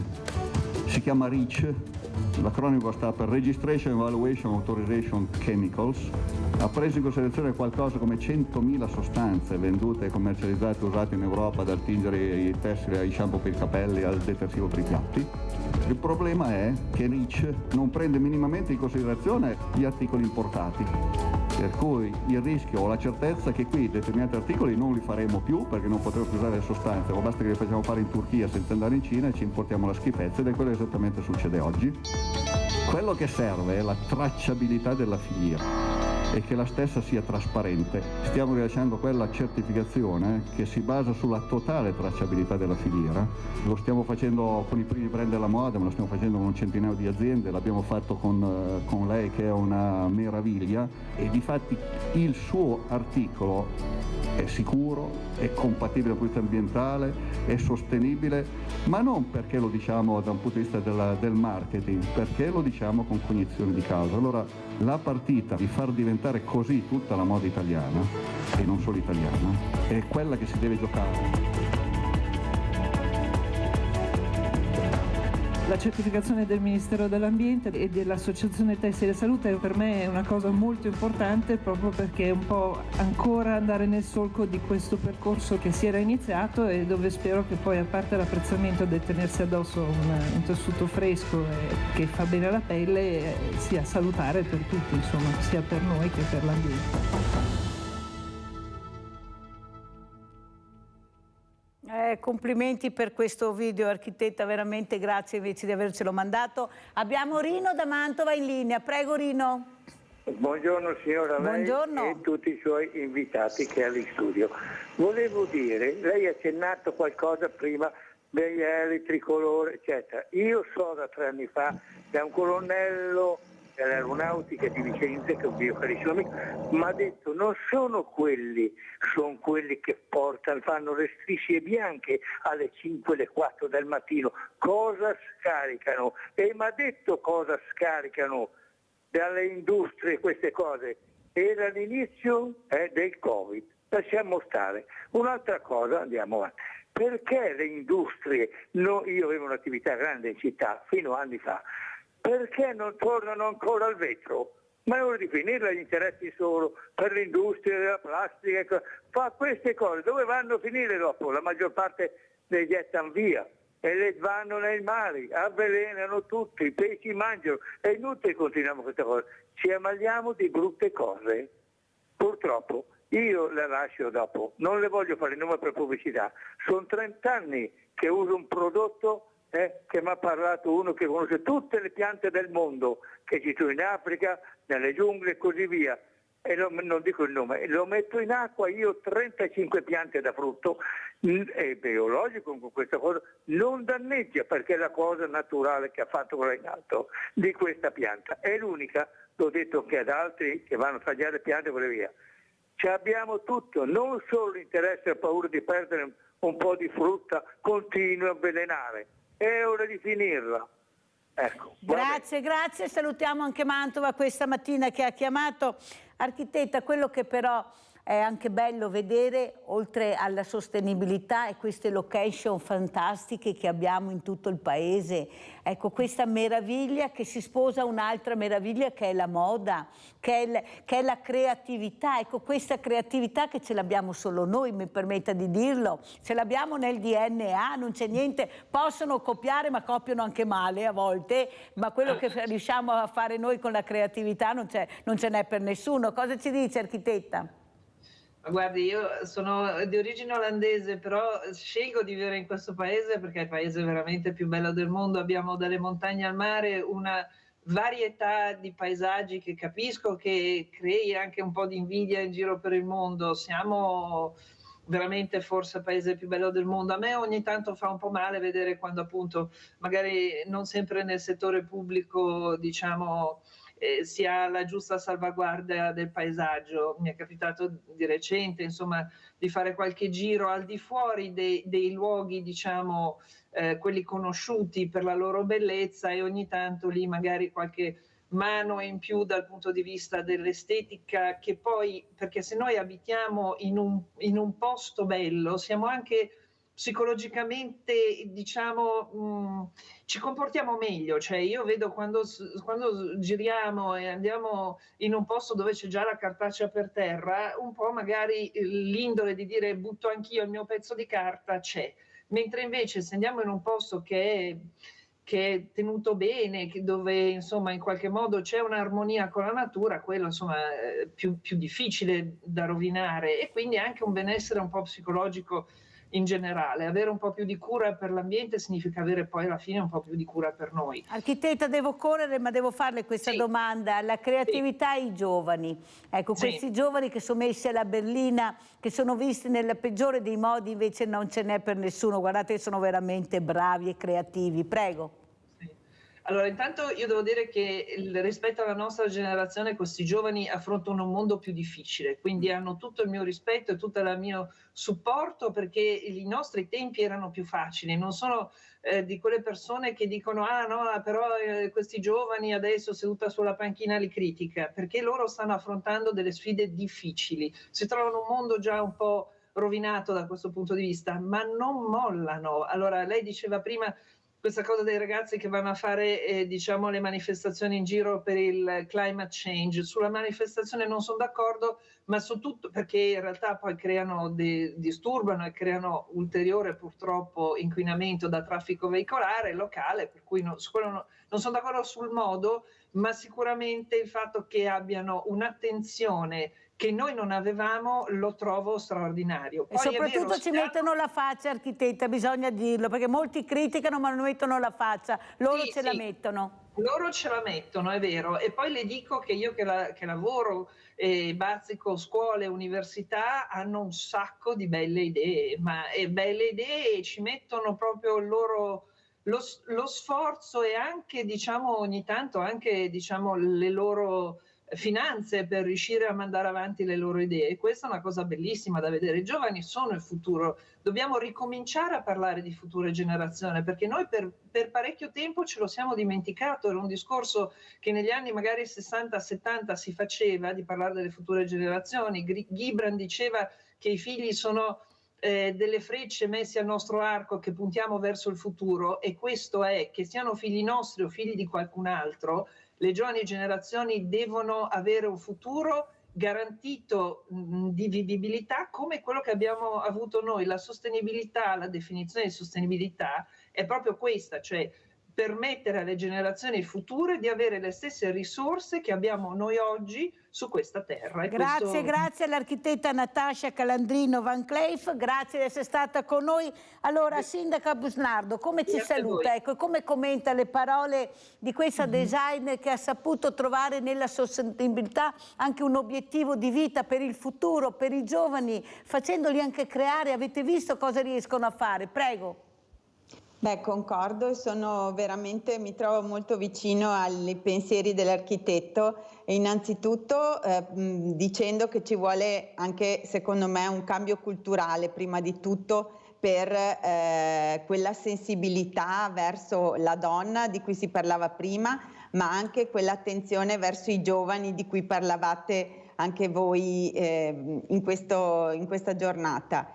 E il cambio culturale però lo facciamo noi e iniziamo a farlo anche se siamo più piccoli e se non siamo al governo, non siamo la parte più alta della politica, dobbiamo iniziare a farlo noi.